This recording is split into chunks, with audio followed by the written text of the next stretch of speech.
What's up, everybody? Welcome back to Riptide 2024. We are here for some of that 8-2 fun. It's Rod. It's my main man, Nerf. Nerf, talk to me, baby. How you feeling? I'm feeling great, man. Honestly, day one was awesome. Day two is sure to be even better. I mean, this is already into the main event. Singles, you already know what it is. Everybody wants to see this. We got the side events out the way. Now we got to hit the main grind. So this is going to be important. Like, we got a lot of great players out here, and this is a P tier for a reason. So they are coming out in force. Playing really hard, so we'll see what happens. Yeah, I'm really excited, man, to see how it all unfolds. You know, the great thing about this, too, big shout out, of course, to Aaron and production for making sure we can capture as many of the matches as possible. I feel like sometimes at tournaments of this stature in prior events, what happens is, you know, you get so many of these matches and they just end up becoming Twitter videos or little clips because we just can't get everything on stream. But not here at Riptide. We're getting everything and then some, friends. So, yes, this is the quad stream. We got so many matches for you in just a 2-hour block. But Nerf and I, we will not lead you astray. It's going to be great. Yeah, that's true. We are on the quad stream, so we're going to get a lot of action. It's going to be like a constant barrage of some of the most interesting matches you could think of for this first wave of pools. We're going into phase one, so this is where everybody's just trying to cut their teeth on the first couple rounds and see what's going on. You know, try to get the vibe, warm up a little bit, and keep moving forward in the winner's side. Obviously, still, you got the same stakes as usual, right? You lose, you're in losers. You got to figure it out, so you can't sleep on anybody right now. No, you most certainly cannot. As I see here from this 4-camera shot layout, got quite a few matches getting ready to throw down here. I believe, do we have 2 Dittos? There's no way we got two snakes. No, we be setting this up right now. I know Cacked out there. He be rigging it. He's like, what about this? He said, give them all the Dittos. Get the round ones. All right, so we're going to start off with a Snake Ditto. We got Damsel versus Bus. This is going to be interesting just because you know how Snake, he plays his own game. But when you're playing against another Snake, you're like, damn, I do this to people? That's crazy. This sucks, right? Like, man, who's playing whose game right now? You know, I talked about this last night. I was talking about Hurt and AK and MVD and really how, you know, we always talk about the differences between character specialists and how they all kind of vary in different ways. But, like, you don't really see it as much as until you watch the Snakes. The Snakes feel drastically different from one another. AK has great CQC, you know, and MVD, you know, he has great, you know, explosives, you know, where he can position them and all that sort of jazz. And Hurt, I mean, he's like a defensive master. You know, you just can't hit the guy. And it's not to say that they all don't share similar qualities, too, but, like, that's what makes them characteristically so different. And I'm curious to see what's going to make these two Snakes very different here, man. Yeah, that's true. I mean, Snake is anything but a linear character. Man, bro. This is something, you have so much variance. You talked about it. I mean, I think we're seeing it already. You see the different kind of, like, ideas the Damsel and Bus are trying to go with each other. The setups are there. We're seeing a lot of great placements on the C4, and we're finding anti-airs as well. You can't land on Snake, and you as a Snake should know that. Yeah, you should know. It's probably ill-advised to land on top of anybody. There's that F-tilt, though. Both sides getting their money's worth out of that. Nice tech. And I think he actually might have been dead, but smart of him to try to go for the quickest of the aerial options. I believe first stomp frame 3 and down there. So, you know, just trying to get him up out of there really quick. But, wow, that was crazy. Yeah, we finally got the stock off on Damsel, though. I mean, Bus is still keeping this even. I like that they were, you know, getting into high percent and not fumbling the bag on, like, getting that stock off. Sometimes at 160, like, yeah, you can always go for the down throw stuff. That's great. But at the same time, like, on the ledge, I mean, yeah, we have lots of options here. We don't need to go off go too crazy. Yeah, 100%, man. And it's feeling like right now, even like as they get up close and personal on each other, they're being a little bit more mindful than where they probably typically are in matches like this when it comes to just who's going to hit each other first. I feel like it's such a big deal. It's almost a game of chess because, you know, one side has that grenade. You want to go in for something safe. You want that frame 3 jab. You want that frame 4 F-tilt. Just something real quick that I know that's going to work. Doesn't seem to matter if I got the grenades on lock. But who needs grenades when I got these up airs when I got this C to the 4 on that platform's looking really good right now. Both sides looking phenomenal. Damsel said, I might be a damsel, but damn it, I'm not in distress, okay? Yeah, definitely. I mean, Bus, guys got to figure out, like, okay, I know that there's 2 C4s now. There's a lot of grenades. You got to micromanage all of that stuff. The mental stack is there, and now you're starting to feel it big time. So we got to figure it out. We're still keeping it even. As much as, like, we're seeing, like, Damsel really come alive and doing some great stuff, Bus is keeping it so competitive right there. Got to keep it airtight for sure. Looking for that down tilt. Nothing off the dash attack as well, too. Very smart of him to try to get out of that corner.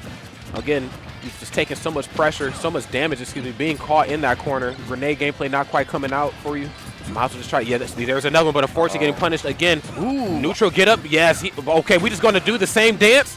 Who cares? Wait, I mean, I like the weight, I like the shield pressure, but again, you're rolling back and you're getting right into C4 range. That just felt like Bus was able to textbook just set up the trap and wait for an escape option backwards, like setting yourself up where you're on the other side of the C4 and they're in between you and the C4. Either way, you're going into the danger zone. Yeah, so you were in some real trouble, man. Crazy stuff. So Bus going to take game 1. All right, production. Let me see. Can I see this Isabelle and Luigi match down here? Is that okay?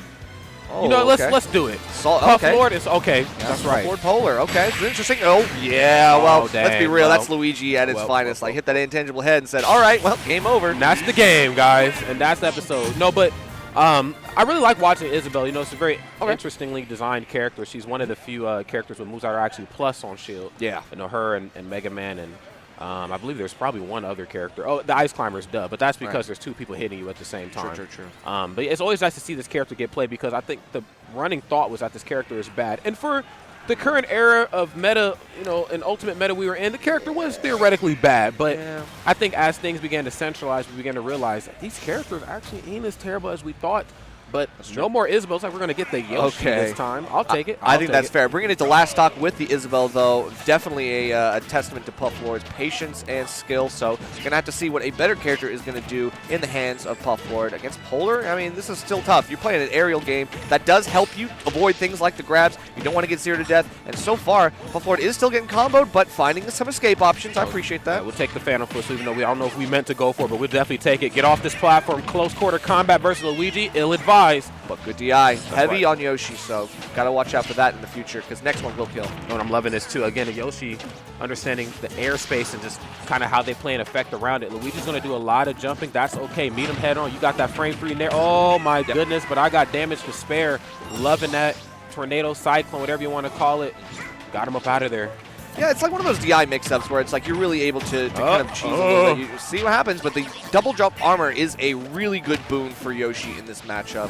You're going to be able to get out of some of these stickier situations. I like the idea. It's just got to be a little bit more reactive, I think. Trying to predict some of that kind of stuff is always a little bit of a risk. You kind of give up some stage control when you do that. Yeah, again, it's almost a risk. Sometimes not really worth taking, but I guess it just really depends on who's kind of winning the match right now. I feel like when it comes to, you know, of course, Polar just having the lead that they have, why not? I'm willing to risk the jump. But that's also not to say, too, that Yoshi doesn't have other options, the options to get themselves out of the deficit. They just all require him to get up close and personal on Luigi, which is not what you want to do. I like the ledge reversal, though. I mean, it looks like Polar doing the right stuff, keeping this high percent and staying alive at 125. Some great recovery mix-ups that we're seeing here. We just need maybe a misfire at some point. Like, that would kind of complete the sweep, but good stuff. Like, using the Cyclone in the same way that, like, Dr. Mario has to use their down B. It's, like, very similar to get that vertical mobility. Yeah, and also to give yourself a little bit of breathing space, too. I think once Yoshi gets a character like Luigi off stage, you know exactly what it is they're looking for. It's usually going to be the fair show, or I guess more simply for Luigi, probably the nair show. Right. It's smart of him to not overcommit with Forder just in case he did go for the Cyclone, which he did do. So it was like, okay, it was only nair. The frame is done. I'm out of here. Yeah. But it's definitely, I think, shades of maybe what's to come here soon. Because if you can't get Luigi done off stage, you're going to be in some trouble. As Yoshi, too, which, I mean, no shortage of kill power. You got back air, you got up air, you got lots of ways to do it. But still, we're finding the throw is not going to do it either. 192, you have to go all the way out there, and finally we're doing good. But, like, yeah, I honestly felt like from what we saw at the last of that part of that game, Isabelle was a little bit cleaner. Yeah, again, because you don't really have to overcommit with like some of your off-stage options. You know, slingshot forward and backwards last. I mean, it just goes such a far distance away from her body. But you know, maybe felt like they played that one just a little too cool, a little bit too defensive. Maybe wanted to play a character that they can get a little greasy with. Yeah. But unfortunately, all that grease, they're getting cooked right now.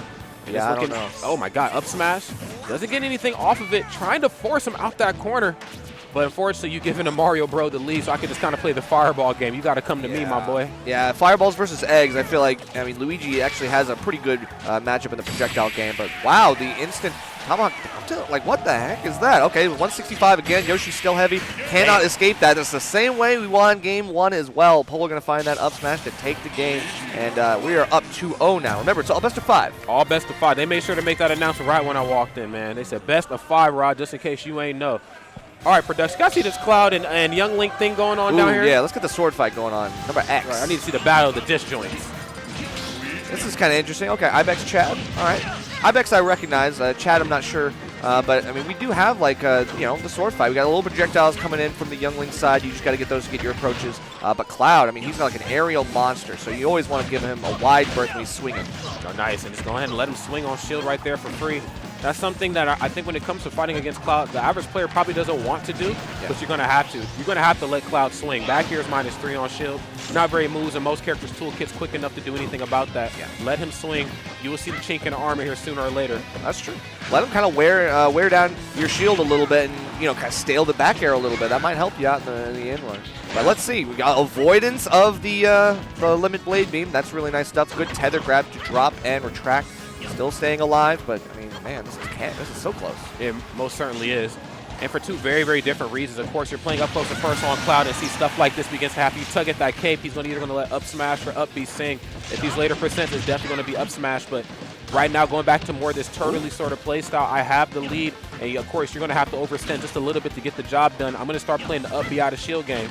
Okay, nice. Ooh. Checking the temperature, just one swing of the F smash, and up B is going to get the job done. Yeah, I love the down tilt to confirm. That's a really nice quick move. We were doing some kind of unsafe stuff on shield, and speaking of which, we are going to get that up B, but it looks like Ibex kind of squeaks by. Chad doesn't really get too much off that punish, and now Ibex is right back in the driver's seat. We're looking pretty good. Okay, all the way back down with Dare. Once that move comes through, you better clear some space. Nair out of shield, very smart option. Don't know what it is on Young Link, but I know it's very safe on Adult Link, so I'd imagine Young Link cut from a very similar cloth, but not quite safe enough. Cloud's glowing blue. Got you in that corner. Nair?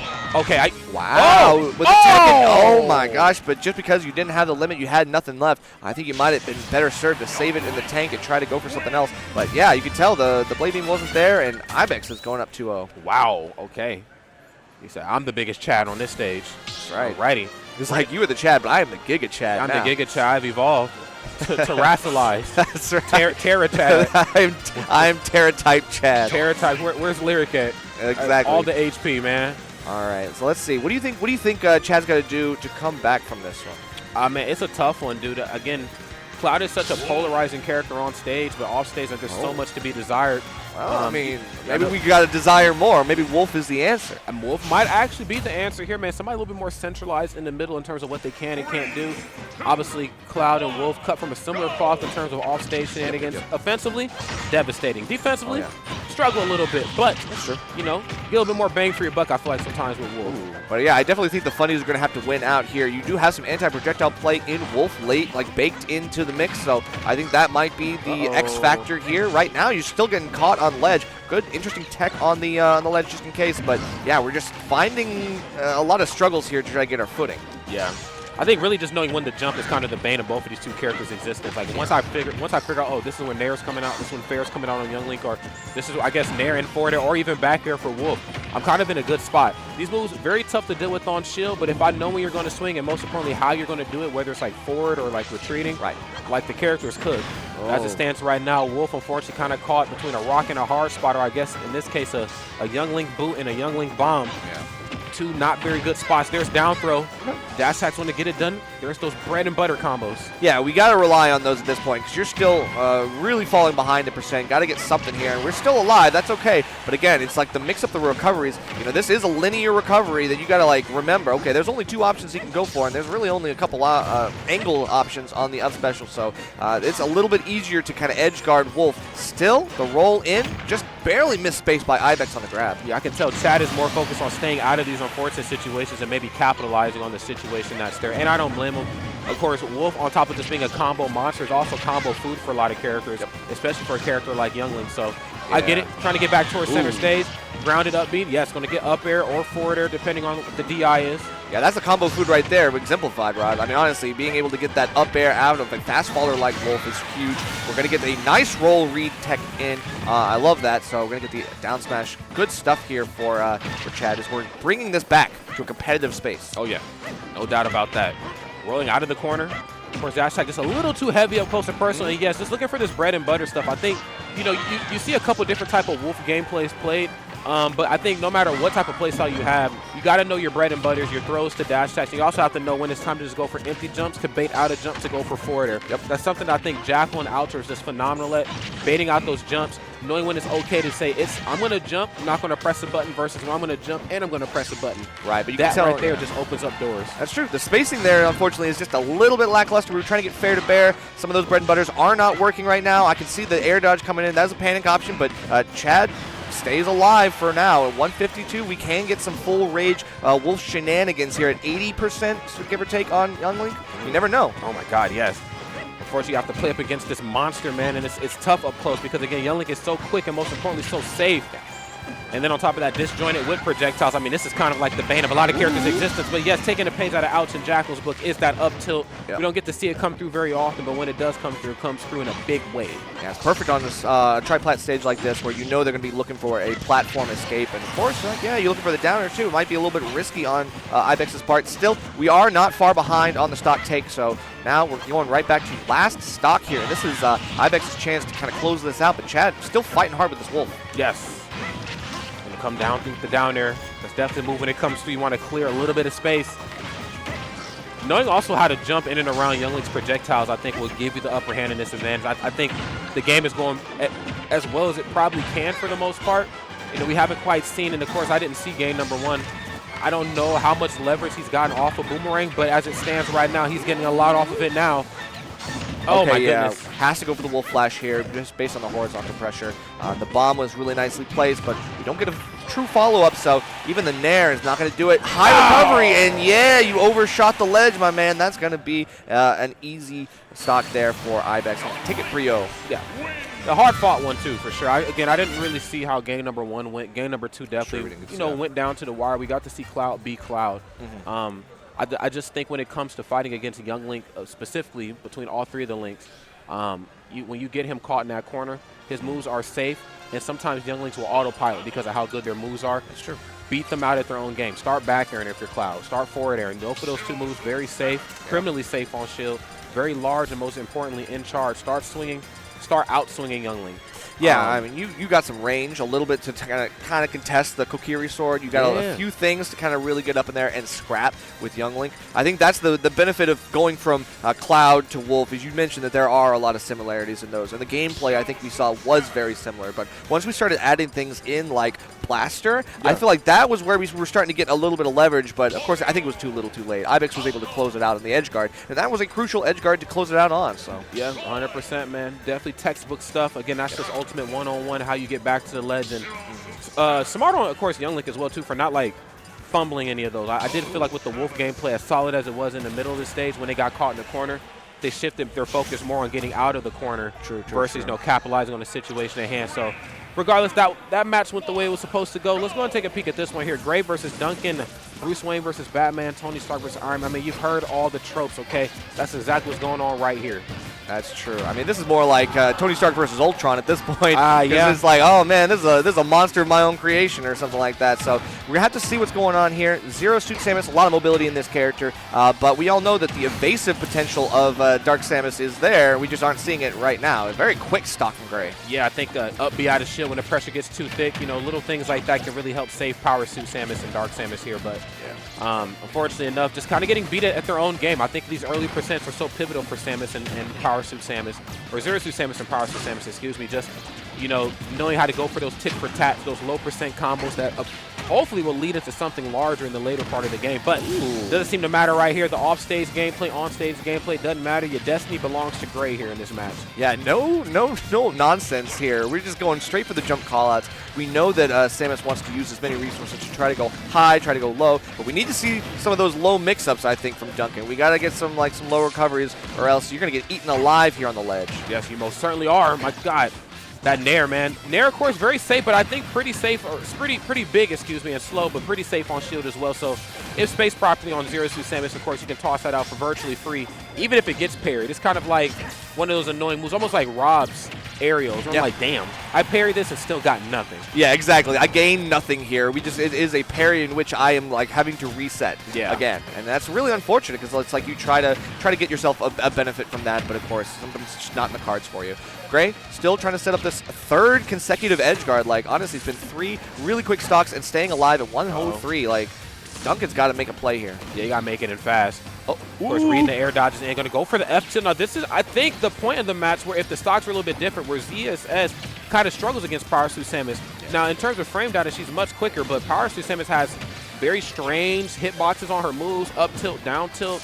You know, Nair is like an aerial smash attack. Back air, hers is pretty devastating as well. Cool. I think we just need to see some more like funneling of ZSS's movement options. Like, you gotta make her flip kick, you gotta make her jump there, you gotta make her do some of those committal things. And right now the platform bear is just gonna be enough for Gray to close out game number 1. Yep. Now I do see my boy Enhanced PV down there on game A. I want to take a look at this. Let's do it. Because that's my boy down there. Yeah, that's my man 100 grand. Let's go ahead and see it, man. Enhanced PV, Cloud and Inkling.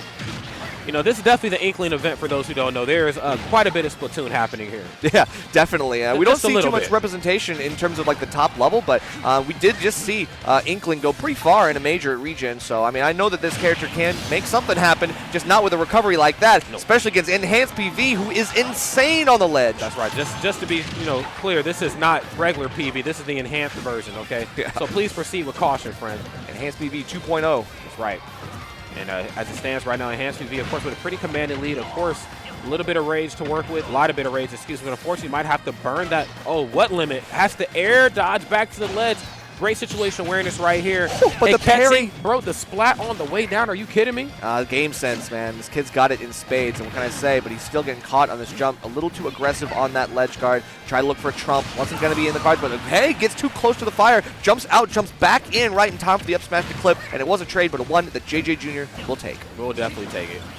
JJ Jr., of course, still looking pretty good. Caught in his corner, has to figure out a way to get up close and first on Cloud, and it's not an easy task out that corner again. I talked about it a couple sets prior. I'll bring it up again. Cloud, once he gets you in that corner with that back here, it's so hard to get out of that spot. Right. The move is so safe. Move is very large, and Cloud doesn't have to be anywhere really towards the ledge in order for that move to hit. If he was a real one, he would have gone straight down with that climb hazard. Yep. I would have loved to see it, but I can tell that Enhanced PV does have to kind of change up a little bit of his bread and butters because he can't get fast fall back air into turnaround up tilt just because Inkling is so short, will low profile that. So we've already tried for it. Going to have to change the game plan now. I've completely spaced on the ability to low profile with Inkling. That's how you know we haven't seen this character in a long time. That's right. Wow. We need Cosmos to bring it back. Man, do we? No, I'm kidding. No, I'm just kidding. Do we need more Inkling? No. I spoke too soon. I'll take more Inkling if it means we have characters I can deal with Cloud and Snake and so on and so forth. I'll take it. I'll definitely take it. Still got to deal with this Cloud right now. 140% and low on the ink as well. Got to watch out for the resources, but it doesn't matter because you're getting set straight off by that back air. Enhanced PV coverage space so damn well. That's right. Enhanced PV doing what he does best, playing the game plan we know them to play. Again, I'm Cloud for a reason. I'm one of the best Clouds. JJ Jr., she played very, very well in that game number 1. But the great thing about this portion of pools, too, is that, again, we get multiple matches. Again, it's best of 5 here at Riptide, so you're definitely going to get your money's worth, the biggest bang for your buck in bracket. So you got time to turn this thing around. I just don't know if maybe Inkling is the correct play versus Cloud in the corner. Now, when it comes to getting Cloud off stage, Inkling no short of aerial combos, of course, and just how potent they are. But when you're on stage and you're losing out in the game of disjoints, you might want to dial it back a little bit.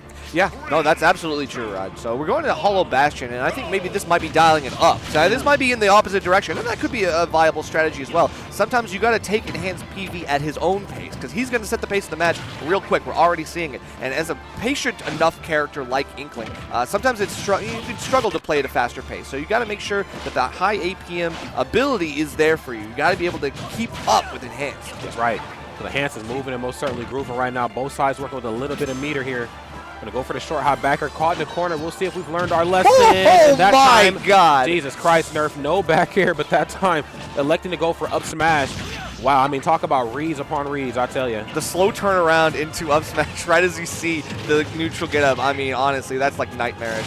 Still, JJ Jr., she's got to come back from this one. Full lap in the percent as well. So now she's just got to get him closer and try to get this kill off the top. That's why we're going to Hollow Bastion.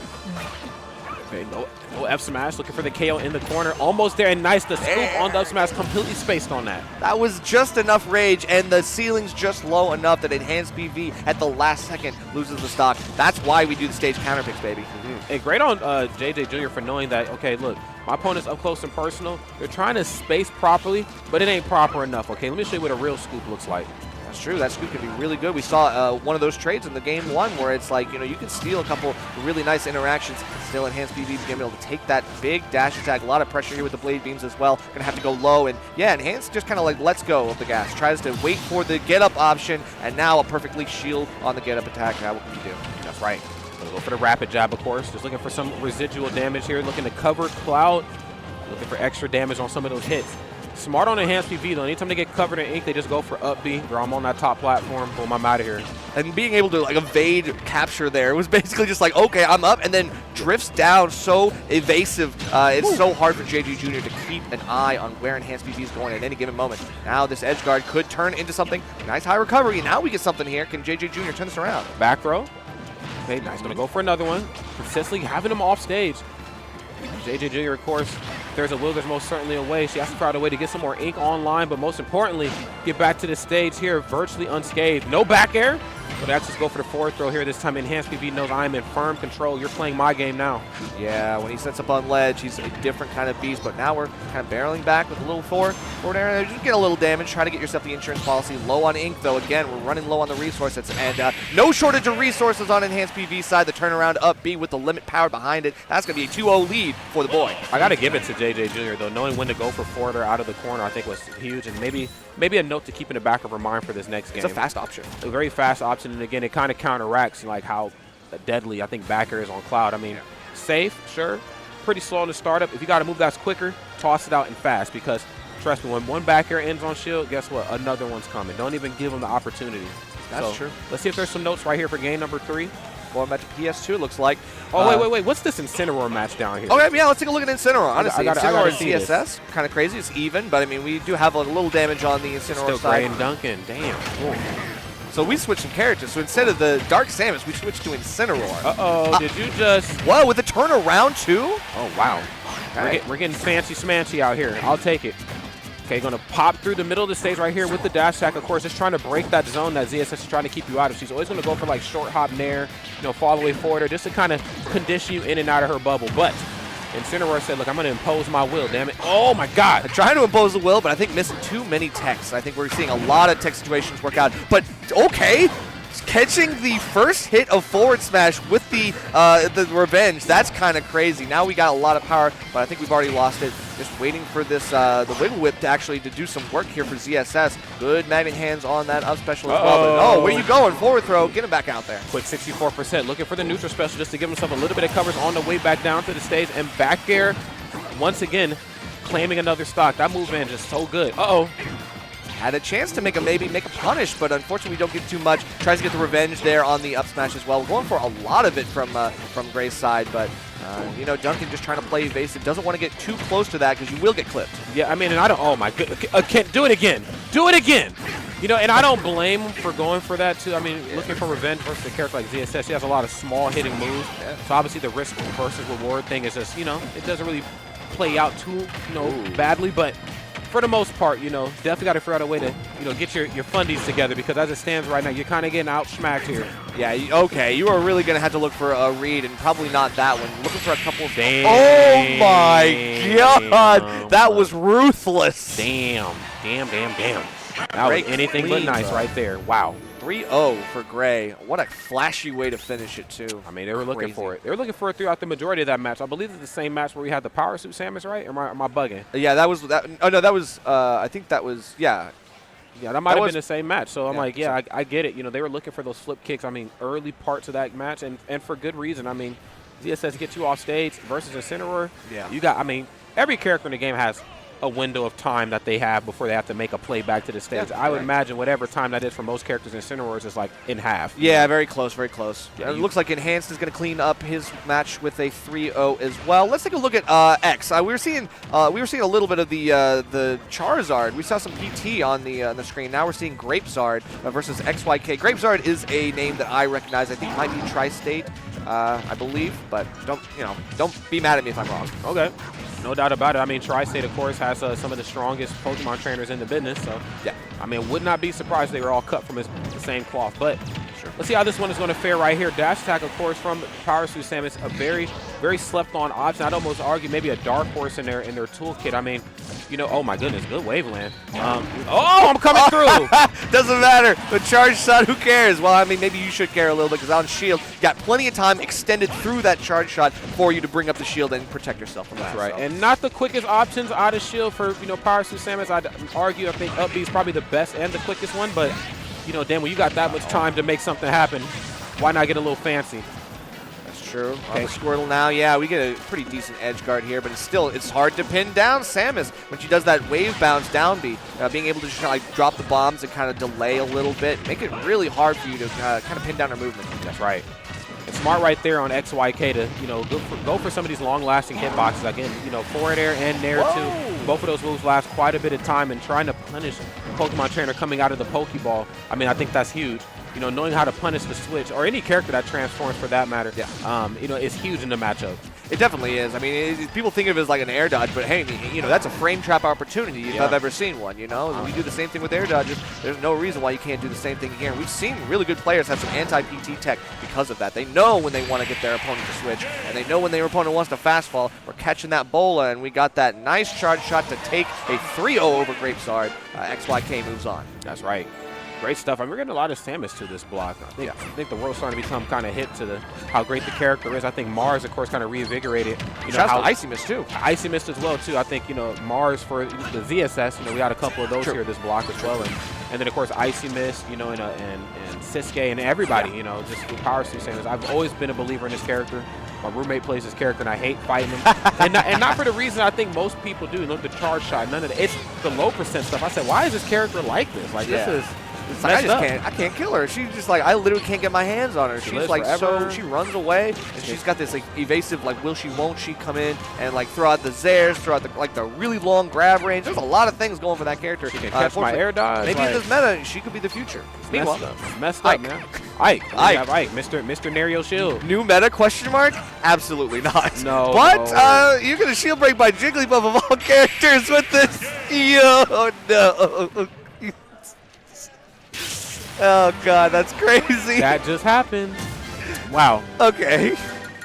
Nair is such a great option, too, I think, on Ike. I don't know if we've seen a lot of it in that match because we're a little late to the party, but that's why. Yeah, -5 on shit. I mean, you're going to need all the safety you can versus Jigglypuff, a character that can kind of float around you. Not for free, of course, you're disjointed, but does have that luxury. Yeah. But wow, she just out luxuried you. She said, "Let me show you what winning looks like." Yeah, I mean that was just insane shield pressure. Like the ability to kind of float just outside of your range. She's like a mosquito, but she hits like I don't know, like a bee sting, like cracking your shield so quickly with the pound. And then it's just all it is just one quick rest away, and you're done. So Marky Fresh, that was a 2-0 lead that is now kind of like fallen away by that very impressive shield break. So Master DJV, we are on the board now. Okay, let's see how this next game, potentially final game, goes right here from the cleanup crew themselves. Master DJV going to go for the ether. Again, it kind of goes back to what we talked about before. Jigglypuff wants to kind of float around the opponents, you know, stay in your airspace. The problem with this versus Ike is that Ike is never not moving. There's always Nair coming out. There's always empty hot forward air. Or if not, there's always up B. You have to watch how you jump around him. Yeah, we only saw like the one that Master DJV won, but Marky Fresh has probably set up this 2-1 lead by having a lot of really good preemptive throws on the big sword. A lot of range here to kind of deal with the aerial character like Jigglypuff. We're getting these good bread and butters as well, Nair to up air, stuff like that. We just got to find our secured hits because, yeah, sometimes if you don't get those hits, it's really hard for Ike to get the kill. A straight hit might work, but you just got to connect. Yeah, you most certainly do. Ike is like, he's like just enough of any type of play style you need, which I think is great for him, but also kind of hurts him. Like, as a frame forward jab, he can, you know, box a little bit up close. You know, I think we see it even all the way back in Brawl, like the jab resets, just the 1-2 reset, 1-2 reset. Has great, you know, aerials for the most part. You know, Nair's great, forward air is really great too. Catches air dodge, you have up tilt as well. But I think what happens is when any of those areas of Ike's toolkit starts to get exposed, he struggles just a little bit here, and kind of goes back to what you're talking about. You have to play this cat and mouse game. when Ike has the lead, he's great. But when he has to like kind of come out of the deficit, he struggles. Yeah, I would say a lot of people compare him to like Corrin, where it's like they both have like low air speed, not a whole lot of drift in the air, but they have these long-range moves, and that's what many people think is really good. For Corrin, you can get a lot of fast combos, but for Ike, it's really meaty hits. Like you just got to get 1, 2, and then reset, and then 1, 2, and then reset. Yep. And right now, we're able to get a falling there. That's just enough to send Jigglypuff off the top. Super light, so I expect nothing less. But 150, which was, I mean, really good for Master DJV to be able to stock tank that long. Oh, yeah, 100%. I mean, definitely got those money worth out of that stock, but got to see what the rest of this match is going to bring us here, because a lot of what Marky Fresh is bringing is unfortunately just not working, but I'm liking the attempt. Of course, you got like that nair. Then for a character that's not as floaty as Jigglypuff, I'm waiting for you to float back down to the ground so I can catch you with up tilt. Jigglypuff, of course, going to be in the air a little bit longer. Okay, I like the mix-up. We can just charge that out, and it's got a lot of range. You've got to recognize it's going to overhang that ledge so far. You are not safe. No, you are most certainly not. Uh-oh. Are you going to do it? You might as well. And yeah, got to recover. You're just in the way, my friend.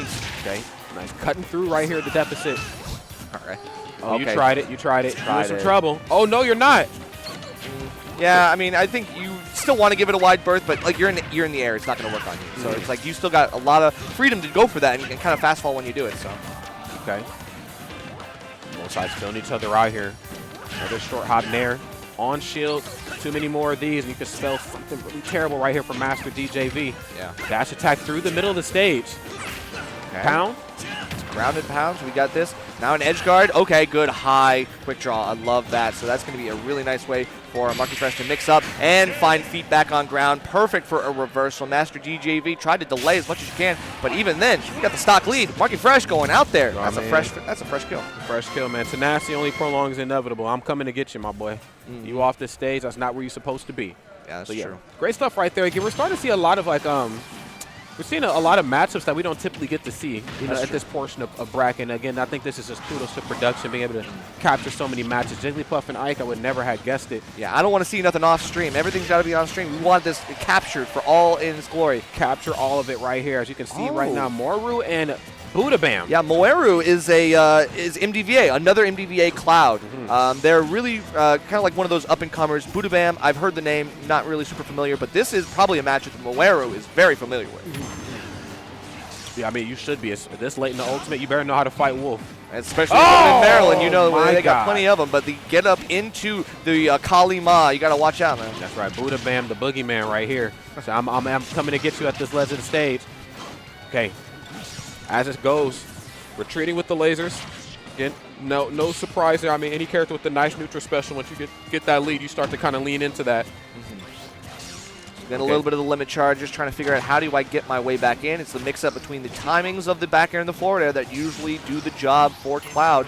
Got to figure something out. Can't get the timing right on the down air. Very close, but still a little late on the uptake. Now, this juggle combo looking pretty good, but how do we use the limit here from a disengage position? Yeah, I like that. Okay, back into the ledge right now.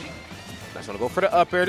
Probably anticipating a short hop nair out the corner. Not surprised. You know, again, a lot of Star Fox characters get a lot of mileage off a short hop, aerial something. So just putting out a disjointed hitbox to catch them, I think can really bid you some good fortune. But forward air, no. Or forward tilt, excuse me. A little off the mark, but back air, almost enough to get it done. Going to delay with the first hit of cross slash, but it doesn't seem to matter. Budam going up right here, another game. Too far for the limit to ever get close enough to give you some freedom. So Budam, yeah, winning another one. Moeru is still kind of struggling in the matchup. It looks like there was a couple moments where it's like you tried to pull the trigger big time, doing a quick up smash right when he's in your face, but it was shielded really well by Budam. I think that kind of stuff he's ready for with the shield discipline. So like that's really important. Moeru, they just got to be a little bit maybe less hesitant, I think, than maybe pulling the trigger faster and not giving up any space. I think is going to be key here. I also feel like fighting against the Star Fox characters, but really Wolf is a character you do not want to be reactive with. I feel like the goal is to be proactive in the matchup, and I guess that's a pretty cliche thing to say because that's kind of the goal in any matchup. But when I think of Wolf and I think of he swung, now I swing, now it's his turn to swing, like he always wins those exchanges because of just how good he is up close. So start putting out some hitboxes, start cutting off access points on the stage for him to jump and move around on.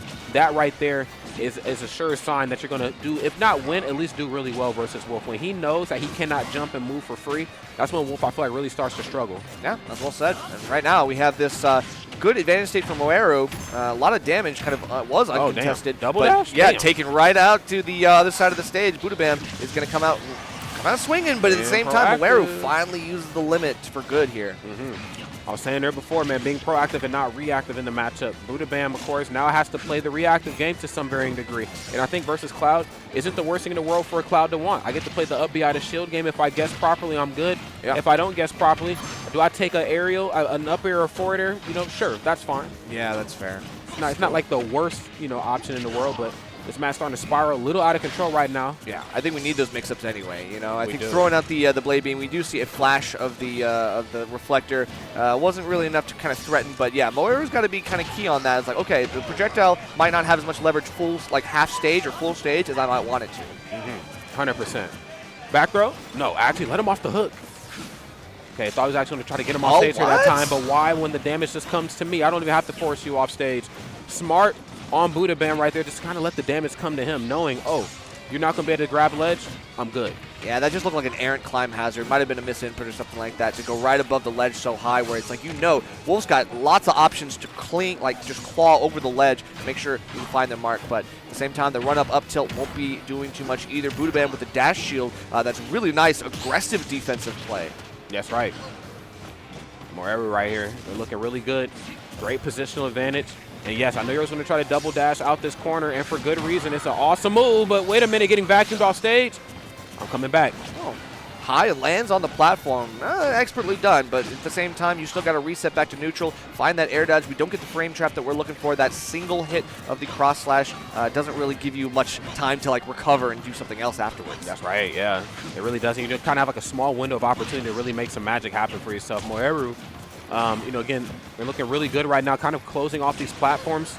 The short hop forward air, short hop back air, kind of jumping just high enough off the ground to where back air would cover, you know, center, or not center stage, excuse me, more of a grounded option approach. And then, of course, the top platform as well, too. Just, again, like I mentioned before, you got to cut off those access points on Wolf. A Wolf that's standing still is a Wolf that's going to be in some trouble.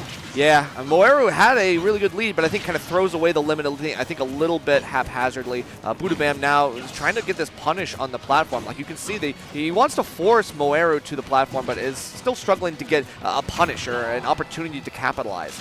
So far, it has been good funneling, but we just got to see more. Yeah, we certainly do. That's more. There's more. He said, if you ask, you shall receive. Definitely getting more right there. Okay, both sides only one stock apiece, and no surprise, going to lean into the laser gameplay, and for good reason. Of course, it forces you to kind of play my game a little bit, force you to either hold shield or to jump. Again, you jump off that ground, I'm going to meet you head on with the narrower forward air. You stay grounded, I'm going to run up on you, down throw, dash attack again. Back air, wow. Buda bam. Bada bing, bada boom, damn. Yeah, it feels like this last stock has completely turned this game on its head. And Moeru now, with limit, could make something happen to try to wrest this back, but I feel like has lost a lot of control here. Now this edgeguard might make or break the game. Okay, let's gain a little bit of positional advantage here. Let's see what they're going to do to hold on to it. Okay, playing up close, yes, and this is what I'm talking about before, breaking that physical zone. No tech? Jesus Christ. Bada bing, bada boom, it is the Buda bam. Damn. Wow, that's wild. Like no tech plus the F tilt and the DI mix up, no kill screen. Moeru definitely got to go back to the drawing board for that one. I feel like that's a rough way to finish, especially when you were up almost the entire game. Wow, you had a super like 100-0 lead at the very beginning of the game in terms of percent. But now, ooh, look, we got Asimo. Everybody's excited to see how Asimo does at this tournament, obviously. Coming all the way from Japan, one of the best Japanese players to grace our shores. Now against Iana, to see how this goes. It's Sheik, definitely something that I'm sure he's probably used to. I would hope so. Two very combo-centric characters, but for two very, very different reasons, of course. We've seen I can't even say if we've seen enough Sheik in the last so many months to call it a resurgence. We've just seen Sheik being pushed to her limits in a way that we've never really had a chance to see before. You know, Void did it for a little bit, then, you know, went on to better games. That's true. You know, for good reason. Then, of course, you had Web JP, you know, of course, who's still, you know, rocking and rolling with this character as well, too. Iana, of course, definitely cut from a very similar cloth. Has a bit of a lead, and I'm curious to see what. Okay, I was just ready to say, what is even a lead when you're playing a character like Sheik? Now we're seeing what it is. Yeah, you take one of those resources very crucially from the FGC guys, and yeah, it's really tough. These Shotos, they sometimes struggle off stage just to get back, especially when you're trying to mix up things with the focus, the momentum shifting and canceling. But Iana, I love the edge guard. I love the wherewithal to go all the way out there. And even still, Asimo is right back in it. We're taking it to last stock. Look at all this combo damage, though, but it's still Sheik. That's like 25% and like 6 hits, and it doesn't really add up too much when you got a heavy hitter like Ryu on the other side. Oh, yeah. Okay, nice.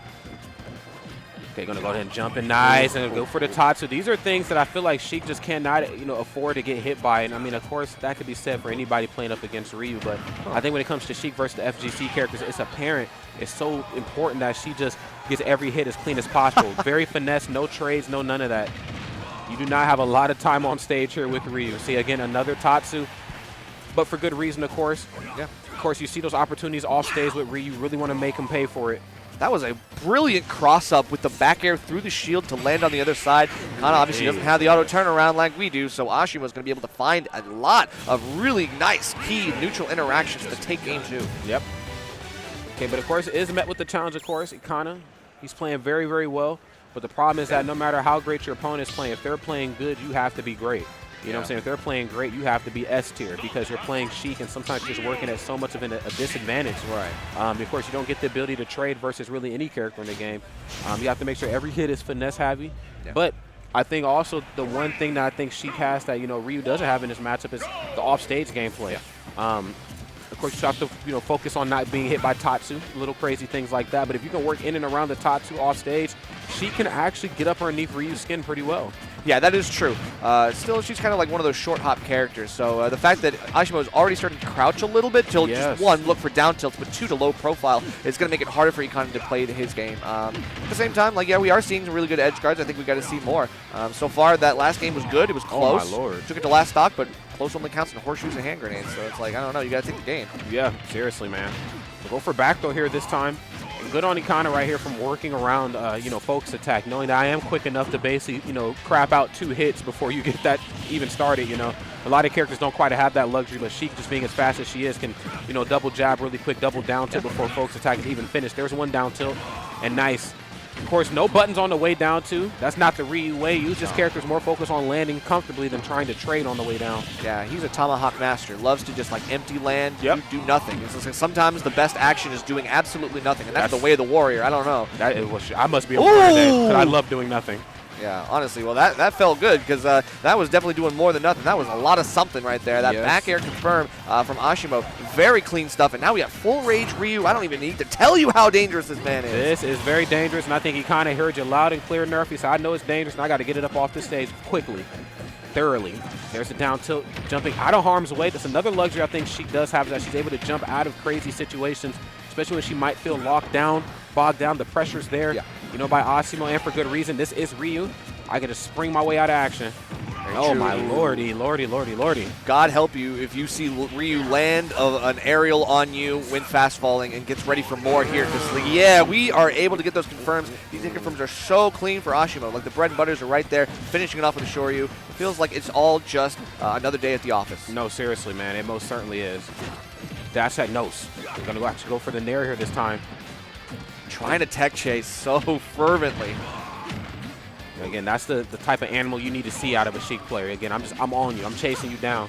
And, of course, I have the frame data to prove it, too. I can just be everywhere you don't want me to be, and most importantly, safely, too. Yeah, this is another one of those mosquito characters, It's just like a lot of death by 1,000 cuts sort of thing. Oh, my goodness. Okay, going to go for a grenade off stage, and, again, that time looking for the back air. Not a double hit, but just looking to put a little bit of percent on. We'll definitely take it. Any bit of percent that she can put on versus Ryu, especially at 126, we'll definitely take. Nothing off down smash. Get out of here. No way. We're going to have to wait for the right anti-aerial option. Asimo doing a lot of jumps, just trying to catch Ikana in the air. Try to get one of those like little aerials that you can kind of pop someone up, get an up air into a Shoryu. The reactions have been so good. As soon as you see that hit connect, he's right there with a follow-up. Every time. I'm always having the option covers for themselves, I think, is huge in a matchup like this. Down there towards the middle of the stage, Pokeball. Wait a minute, give me something. I need to see something fast. Good shield. No, let's trump. I love that Ikana is like knowing how to avoid the Shoryu poke through the ledge, doing the right things on the edge guard. We just got to get something here. Another post 150% live opportunity for Asimo. Like, he's staying alive so well. Oh, my. Even then. edgeguards make or break this one. Oh, yeah. Okay, some anti-air options of their own. It's a little uncharacteristic for the fighting game characters to try to leave their feet, unless I guess you're Terry. Terry doesn't mind quite being in the air, but for the most part, you know, Kazuya, you know, Ryu, can they stay a little bit more grounded, but I think Asimo knowing if I just stay in this Pokeball range, just stops Iana from jumping from platform to platform. We call it the Diddy Kong factor, you know. If you have, oh my goodness, and getting Diddy done up right there. Damn. The JV2. Yeah. Wow, Iana played so well, though. Like, I feel like that is insane. Like, that is a testament to how good Asimo is as a player. But Iana, I mean, was going toe-to-toe with him up until that last stock. It was so good. Oh, wait, we got more Ryu. Let's check out Icon. Yeah, we got to see this one. We got to see this one. Yes, go ahead and throw this track on. Love this. Icon and Hippo. Okay, we got the fighting game extraordinaire is thrown down. I just want to go for the crouching jab. 8 frames of pain. I'm out. He said, I'm going to focus attack through that. I'm out of here, bro. That's right. Looking for that big dragon uppercut. You're not going to be able to get it there. That's okay. Ryu trying to follow up on the platform. I like the idea to check chase. I think he might have just been a little bit late on the uptake. Got to figure something out. The Shakunetsus are coming out. I feel like that's the bread and butter. You don't want the Hadoukens. You want the red fireball. That's need it red. Like, yeah, I need that red. Twin pistons. Both hit right there. Okay, stopping the jump in and around off that platform. Smooth anti-air options. Nice. Up air. Why? My goodness. Why is that move as fast as it is? He needs it. Right, man. Don't get me started. Off the platform, too. That was a perfect placement for Hippo. And Icon, a little bit of an early loss on the stock there. Got to figure something out here. At 82%, we can make it happen. We got to take the jump here. That's right. We can definitely make it happen, Captain. Let's see it. Okay, on the way back up off the stage. Okay, both sides filling each other out. Obviously understanding the importance of not overextending both these two characters. If you give them that one, if you leave the door slightly ajar, they're coming through the 1-2 jab into the Shoryu. Looking smooth here. Yeah, Icon was down a little bit, had lost that, was keeping Hippo at like low percent, wasn't able to get too much, but 1 or 2 interactions, you know, sometimes that is all it takes. These are very feast or famine characters, especially against each other. This is an incredibly volatile matchup, so man, seriously. I expect nothing less. Uh-oh. Nice. Auto turnaround helping you out. Oh, looking for the God Fist. Up underneath it there that time. I feel like just so far away that it wouldn't even have mattered. No. Oh, you know what? And Kaz is that heavy, you almost have to question, is he dead? He's gone. Yeah, no rage. Not a shred of rage on Ryu there, but I feel like that was perfect run back, the dash back to shimmy, to wait for the roll distance, perfectly spaced. Icon knows his stuff, man. He most certainly does.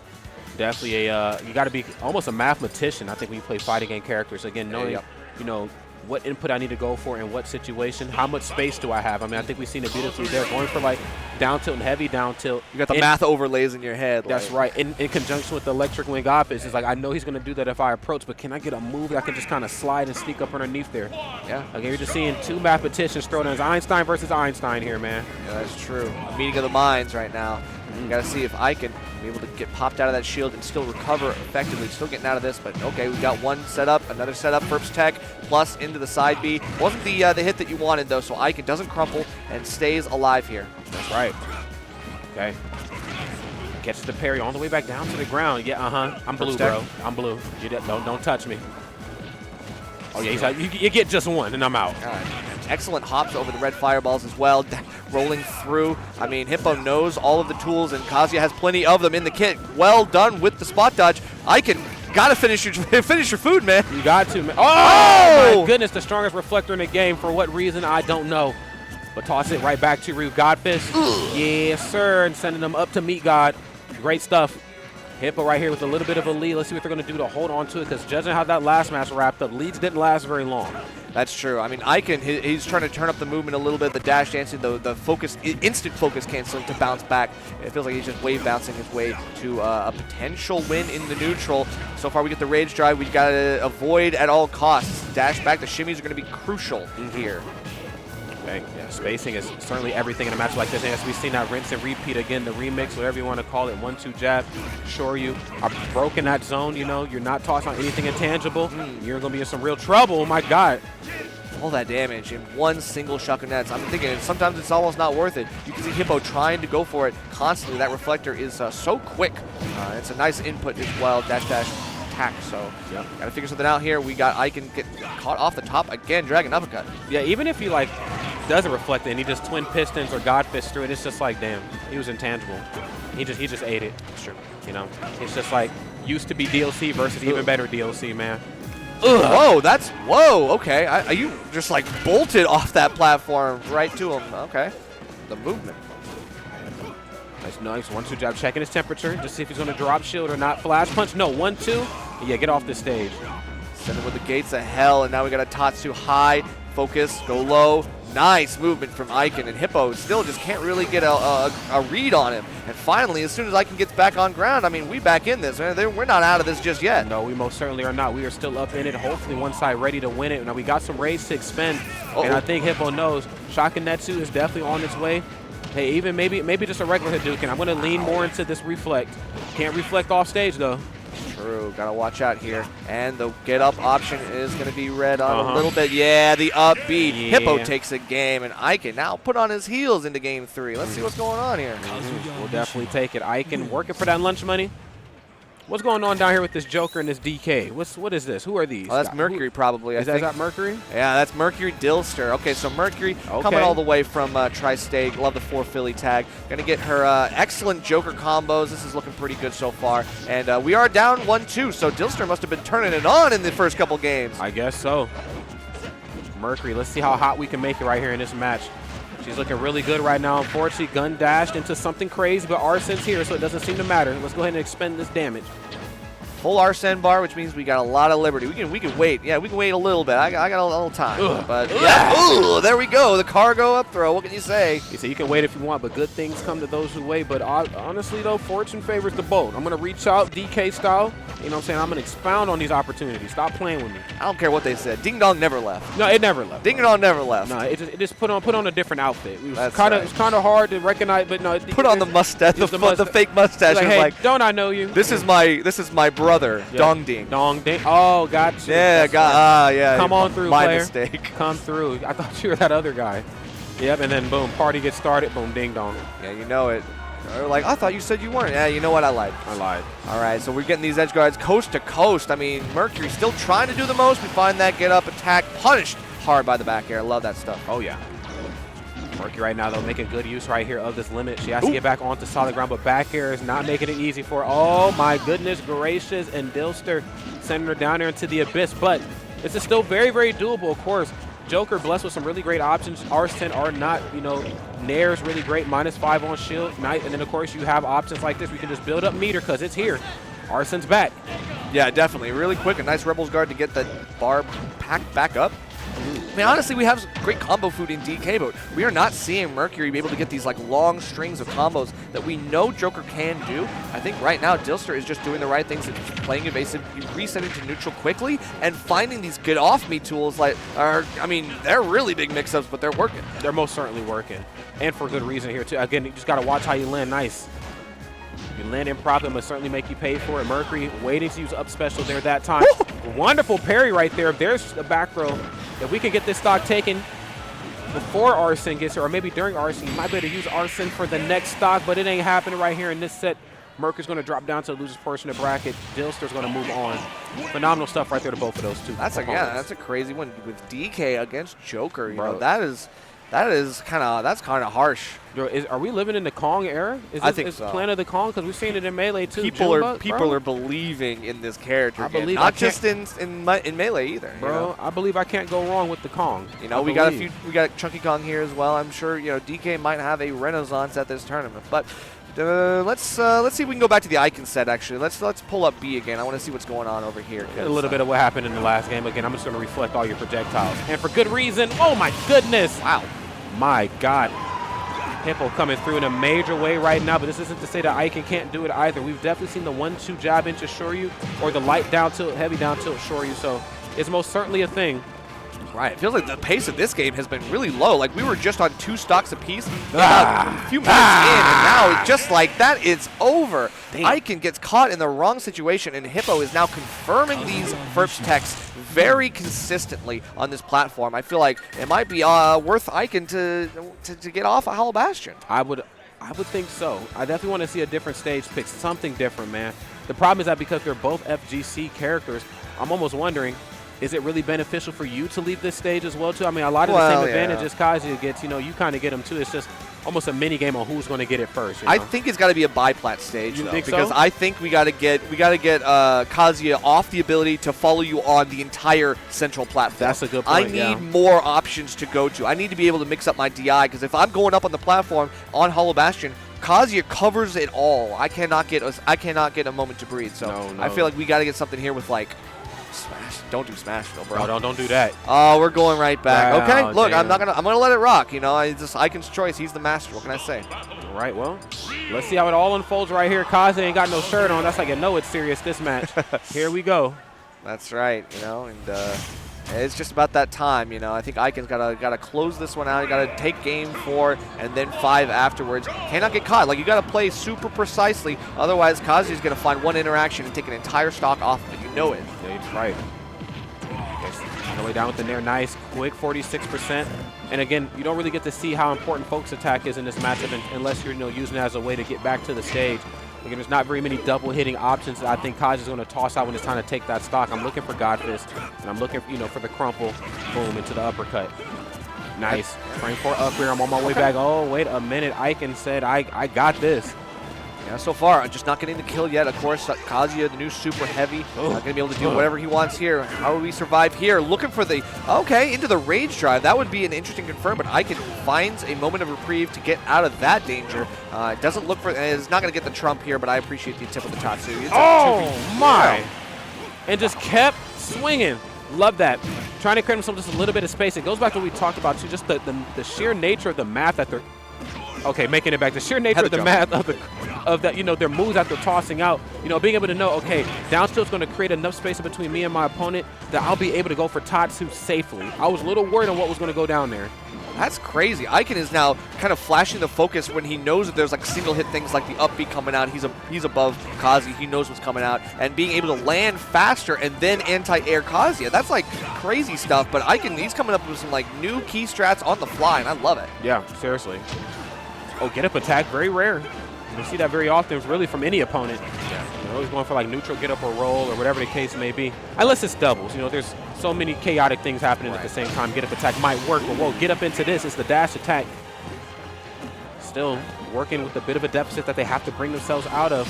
Okay. Oh my goodness. Love the cancel on the focus, being able to like cancel your momentum, going right back in and getting your hit confirms as well. Hippo now with the rage drive. I love it. I mean, you can tell Icon was doing a lot of spot dodging to avoid some of the things that Hippo was throwing out. Now Hippo's taking a page out of his book, trying to do the same thing. It's still, Icon will throw out those like moves like down tilt and up tilt that you could throw out multiple times in a second. That's right. Again, checking that temperature and just building that space between myself and the opponent. Yeah, before the moves even get started, because I think what makes Kazuya so scary is that the moves are intangible for the most part, but they're not. None of them are particularly all that fast. At least the ones that are intangible. Yeah. And so if you have a move that can, hit him before it even gets started, you're in good shape because he doesn't have the best options up close. Right. You can hit him in the air too. He doesn't have any of those on the moves that are in the air, so you can just do whatever you want. If you're trying to catch the anti-air, Icon will be able to find some up tilt and stuff like that. So far, down tilt has been a really good combo starter for him. He's been looking for more here, but the tech roll out. Yeah, that's tough. We're still staying alive. There's no rage drive. That's just a regular old down special. Oh my God! A sequence of events right there. One event met by an even better one. My God. That was very Dragon Ball Z, like whiff, boom, boom. Yeah, layers upon layers. I love that. You only get that right here from characters designed like this. All right, trying to get that mix-up on the down air as well. Good little get-off-me tool, trying to catch Icon when he thinks he can anti-air you so effortlessly. Got to wait for this get-up off ledge, and that's what I'm looking for, right? It's the aggressive options off a ledge, and sometimes you see even more than the get-up attacks. Especially for the FGC guys, they love that kind of stuff. They most certainly do. They also love playing up close and personal on each other on these platforms. Again, another flash punch for your troubles. Hippo looking good, but the 1-2 jab right here into the Shoryu. You know where we're going, my friends, and that's right. It's into a game number 5. Icon is so good about picking his shots. Like, okay, I get up now because he just threw out a move. There's just enough in. Like, he's throwing it out twice, but before he gets out the third one, I can get up and hit him with something. Every time. I feel like Icon finds just the slightest opportunity to make a difference and takes it. So I love that shot calling. Every time. Again, it kind of goes back to what we talked about before we jumped even into this match the first time, was just how important it is to pick your areas of opportunity carefully. I think, when you play FGC characters, sometimes you do have that luxury of outswinging most of your opponents, unless you're going up against another Ken, Terry, Reed, whatever. Yeah, pretty much. But versus each other, you really have to be sure, okay, I've got to be meticulous. You swung, that was my turn to swing. Yeah. If I swing improperly, I swing too early. If I swing too late, it matters in the grand scheme of things. Yeah, in the air, Kazuya can do what Ryu does on the ground, which is throw out a couple moves. Oh my God! But just like that, that's a 0 to death, and Hippo is going to go into Game 5 swinging like crazy. Icon on the wrong end of it. Got to come back from this one now. Told you, man. Kazuya takes that shirt off. It's time for business. It's not the suit that's business. This is the business here. Yeah, this is like I'm battered and bruised. Like he's like Super Saiyan Goku pulling off the shirt. Like, okay, that's it. We don't need it. Okay. Oh my God. Okay, nice. Looking for the crouching jab for the reset on the platform. Doesn't quite give it to him. Focus attack. FADC's out of there. And for good reason. I don't know if you have it in you to approach aggressively anymore. You might want to start being a little bit more defensive. Okay, see, that's what I'm talking about. Down tilt, create that space. Okay, yeah, misses out on an electric god with fist opportunity. We still got to watch out because Icon bursting right back with some options. The shimmy again. It's the back dashing. Yeah, really showcase how great the footwork is for both of these two characters. Oh, yeah, crumple time. Ugh. Oh, yeah, but hold on a second. Yeah, you better adjust them combos because if they aren't airtight, I can FADC out of this or just focus attack, period. You know? Right. Don't even need the dash cancel. 1-2 jab, bye. Now, at 112%, not the strongest start in the game right here for Icon, but with a little bit of rage, you can definitely bring this to an even footing. Yeah, getting right up in it, like at 112. I mean, I gotta respect the boldness. You know, Icon, he's got to take some liberties. You gotta take some risks here right now. No, sir. Otherwise, yeah, you know, you can play effortlessly. You can play as meticulously as you wanted to see, Rod. But at the same time, like Hippo is desperate for this confirm, wants to get off this ledge ASAP. Oh man, really struggling to do so. Okay, focus attack, dash cancel out of there. And again, has to know he's not using it at all, you know what I'm saying, to reflect or to stop anything, excuse me, not reflect. Could you imagine if focus attack reflected? Oh, Jesus. God. Yeah, it's nightmare fuel right there. But no, not using it to stop any of the punches, really just using it as movement options and moving into having the lead right here is Icon. Wow. Saying that I can right now. I can definitely overcome this. Took 19% in that entire stock and was coming back with a vengeance. Hippo now is trying to like play in the corner, but you have to approach. You have to do all the work here, and the Shaku nets are making it harder for you to get around that obstacle course, playing around the platform as you want. Finally, we get the back throw, and now we're able to get an edge guard going. But Icon, again, he's mixing up his opportunities. He's waiting patiently on the ledge, and Hippo is not able to like run up and pull the trigger fast enough. I feel like a down smash would get him, but it's a risk. You don't want to do that. No, definitely not. Oh my God. Okay, can I get another? Uh-oh. Yeah, it ain't looking good. 166. Okay. Nice. Tatsu's off the backboard, and oh my goodness, confirms into the Shoryu. It is Icon saying that I can. All right, I need to let you know. Ugh. Wow.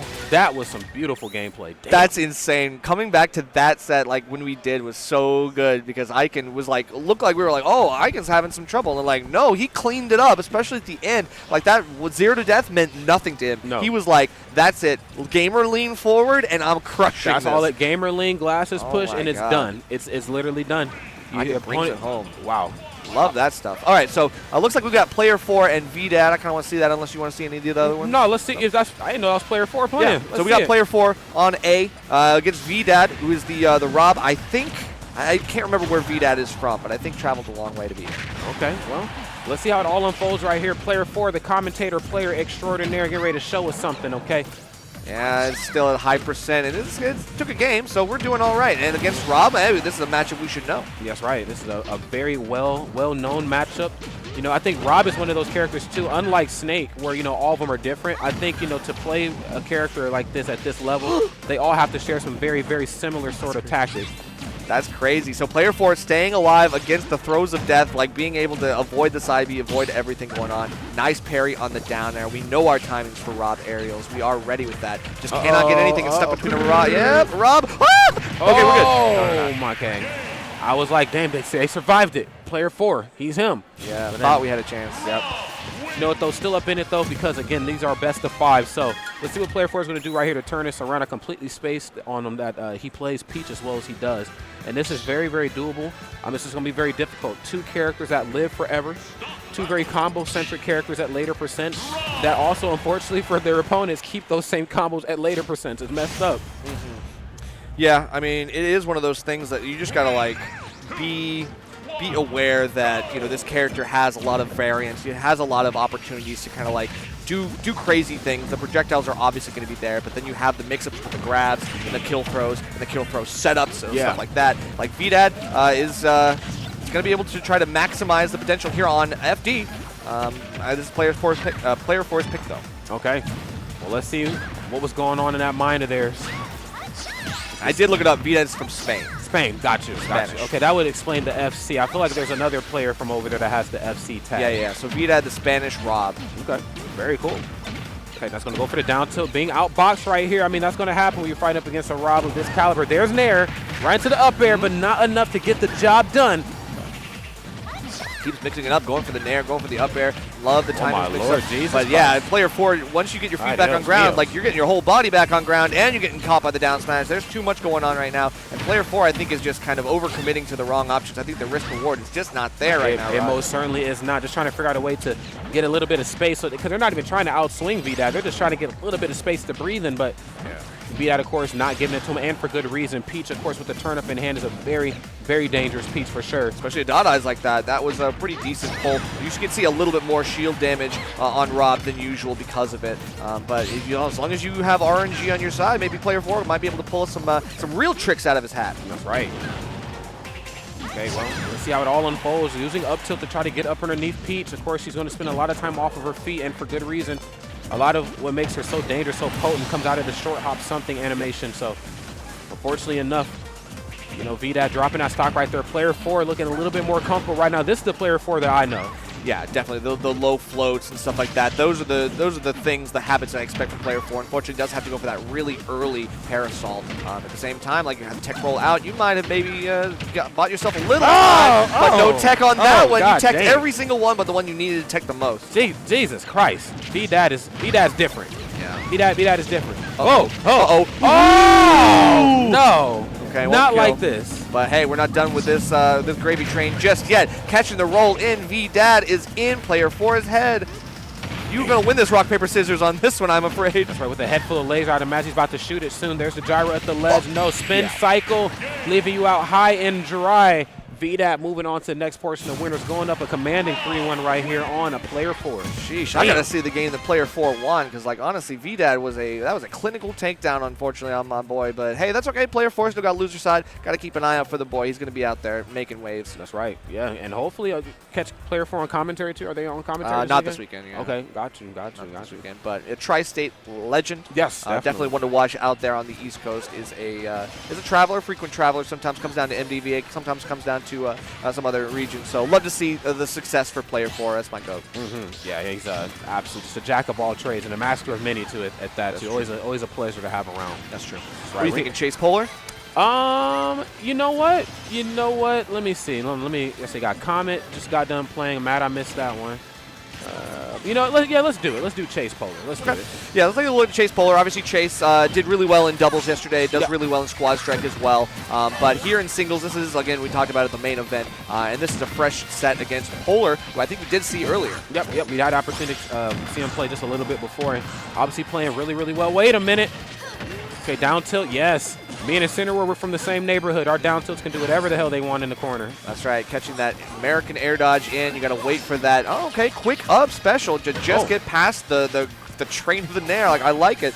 Chase still trying to find that precision with the aggressive offstage edge guards, but this time Polar firing back with that Cyclone. We already saw them use it quite often in that first set. We're using it again here. Yeah. I mean, oh my goodness, dude, just two intangible options just meeting each other. I hate this game. No, I'm kidding. I love it.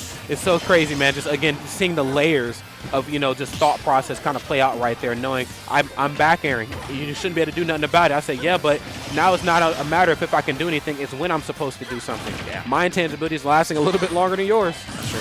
This is one of those games where it's like I almost wish we had like player cams, just because I know that Chase is a very, very emotional player and like plays with that emotion on his face. So I know after that Cyclone, he was probably very upset about that, as I would be too. I would be, but a little, I mean, so disturbed. far has built this lead for himself. Is still doing okay. Polar is just trying to do some Luigi things, try to catch a Zair, try to catch a grab, and maybe try to catch like a Nair or something like that. We can catch a Cyclone kill, an up B kill, or more. Oh my goodness, parry right into the F smash. Yeah, I mean, getting a lot of these like nickel and dime sort of interactions for Polar. I think that's kind of what makes Luigi so dangerous, that you don't even realize. I've eaten, bro, see, boom, stuff like that. Yeah. I've eaten 4 fisticuffs. I mean, that moved pretty quick, frame 4 in the first hit. You eat a couple of those, you are in up special territory. Yeah, I mean, stuff like that, bro. Luigi, if you lose track of him, you're gonna be in some trouble. That's right. You lose one interaction again, like you get turned into mush, and there's no room for you to use anything else. So I mean, we got good grab here. Bing bong. Bing, yep. Bang. Didn't shield in time, and I feel like Chase just got comboed out. Polar takes the game. That's right. Oh, me boy. SpongeBob, me boy. You lost the interaction. I'm being comboed for 20% to die. To die. Arr, arr, arr, arr. That's right, man. Definitely playing like he wants all the money for sure is Polar. Chase, of course, still phenomenal Palutena. I don't want anybody who's just tuning in for the first time and seeing him playing to think that, you know what I'm saying, he's tender out here. He's very good. Let's see what this next match is going to bring us, because, again, if I were to send a character versus a Luigi or a Mario, I would send Palutena. You know, disjointed in all the right areas, intangible in the areas that she needs to be. I have a frame 5 Nair. I can deal with, you know, Luigi off stage in a way that a lot of characters can't. Why not? Oh, my goodness. But, yes, you got it. I hate to word it like this. You're going to have to think a little bit more before you go for dash attack and backer with Palutena. I know that those moves are as great as they are. They're so good, though. They're so good. But Luigi, though, I'm intangible too, bro. That's true, yeah. I used to think he was disjointed on his arm. I think he actually is just intangible when he's using Cyclone, on the start up the Cyclone. Yes, right. That's right. And I think there was a moment where you could like extend the Cyclone by going off a platform with it, but that's just tech. At the same time, Chase, you know, is gonna try to use some of the things. I know dash attack, of course, is very unsafe on shield. Back air a little bit less so. Got to be smart about how you're using your big moves. You know, the ones that are definitely gonna kill and definitely gonna give you some iframes. But at the same time, getting caught by the jumps, I think you're trying to jump away, and Polar's catching these escape options. Right, can't jump for free right here. But the ground game definitely belongs to Chase. I'm loving what I'm seeing. Again, just a short hop fair and the dash attack. I mean, these are just great zone-breaking options.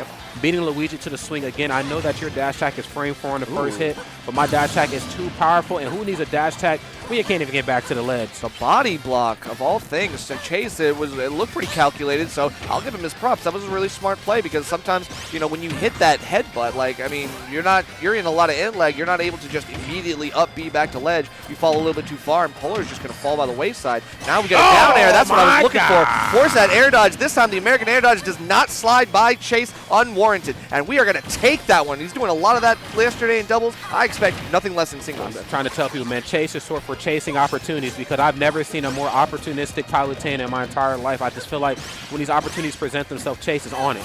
All right, he's not thinking twice about it. He said, I need you dead yesterday. Okay, boom. Again, look at this. Just not wasting no time. Has options on the coverage for options that are already disappearing, man. Love that. There's Nair again, frame 5 off stage. Back air again. You ain't coming, bro. Stop playing with Chase. No way. Stop playing with Chase. I'm trying to tell y'all, man. I've seen this young man do some scary stuff out here in this world. Y'all better stop playing. Just leaning off the edge of the screen to hit you with a back air. Like, don't even have to look. Like, no eyes. No vision, just going straight for it. And Chase, I mean, really, really good stuff. Like, the game sense is there. Obviously winning game 2 pretty effectively, I would say. Polar's got to figure out, like, okay, the Luigi stuff was not working in that game. I did not get any grabs. I did not really have too much, like, to work off of. The nickel and dime just wasn't working. No, it most certainly was not, unfortunately. And as you can see right here, we got to see what the turnaround is going to be. Again, adaptation is key for 2 talented individuals. I mean, these 2, you know, players right here are strong representatives of how great their characters can be in the whole community.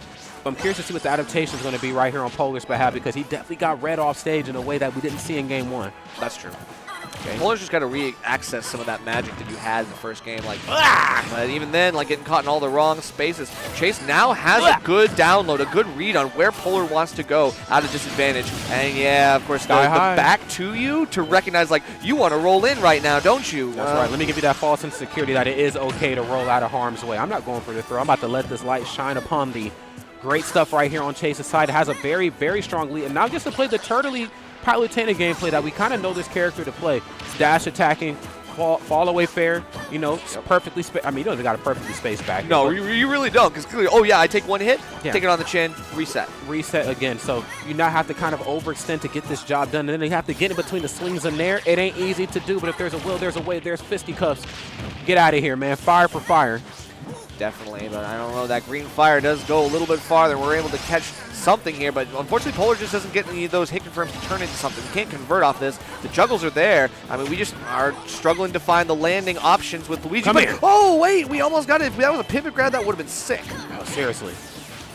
They're going to go for the short hop fair this time. Not getting many opportunities to get up close and personal on Palutena, so of course, Polar has to really cash out on these opportunities. Nair on the way back, though.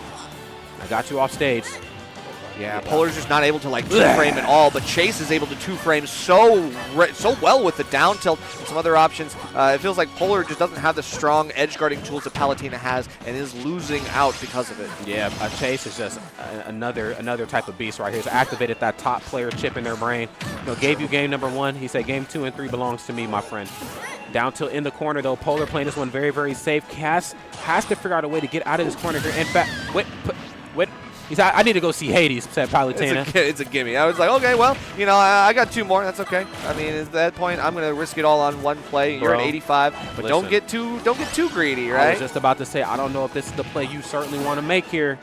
Because if you give Luigi if you give a Luigi player the idea that they can get it done, they're going to get it done. Yes. They will find any opportunity to get one grab, one interaction. Those interactions are so important, but we're still staying alive. 142, avoiding that down air. And now, another air dodge. American Eyes.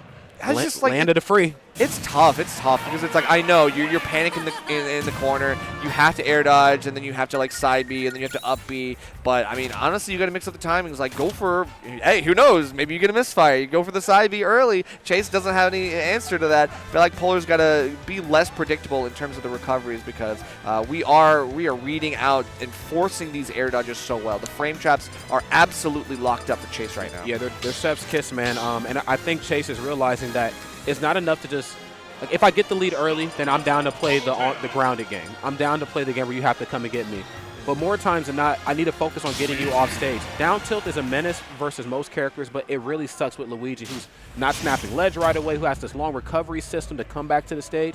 If I approach this corner improperly, I get popped up with down tilt. Guess what? If I don't eat a back air, I'm off stage again no matter what. Yeah, so you're right. Chase, I think, is realizing the key to victory right here is just getting enough percent to either get the lead early on or to get them off stage. Once I get that, I control the narrative. Polar's cooked. Yeah, I think Chase just also has better just boxing tools. Yeah. It's like, okay, when it comes to the air-to-air scraps, like Luigi kind of throwing out his hand here, I got plenty of options to beat that. I got range that will beat out Luigi, and I got the spacing. Like, Chase has this micro movement in the air that is so good. Obviously, Palutena, amazing air drift to get you that kind of stuff. But can we get this?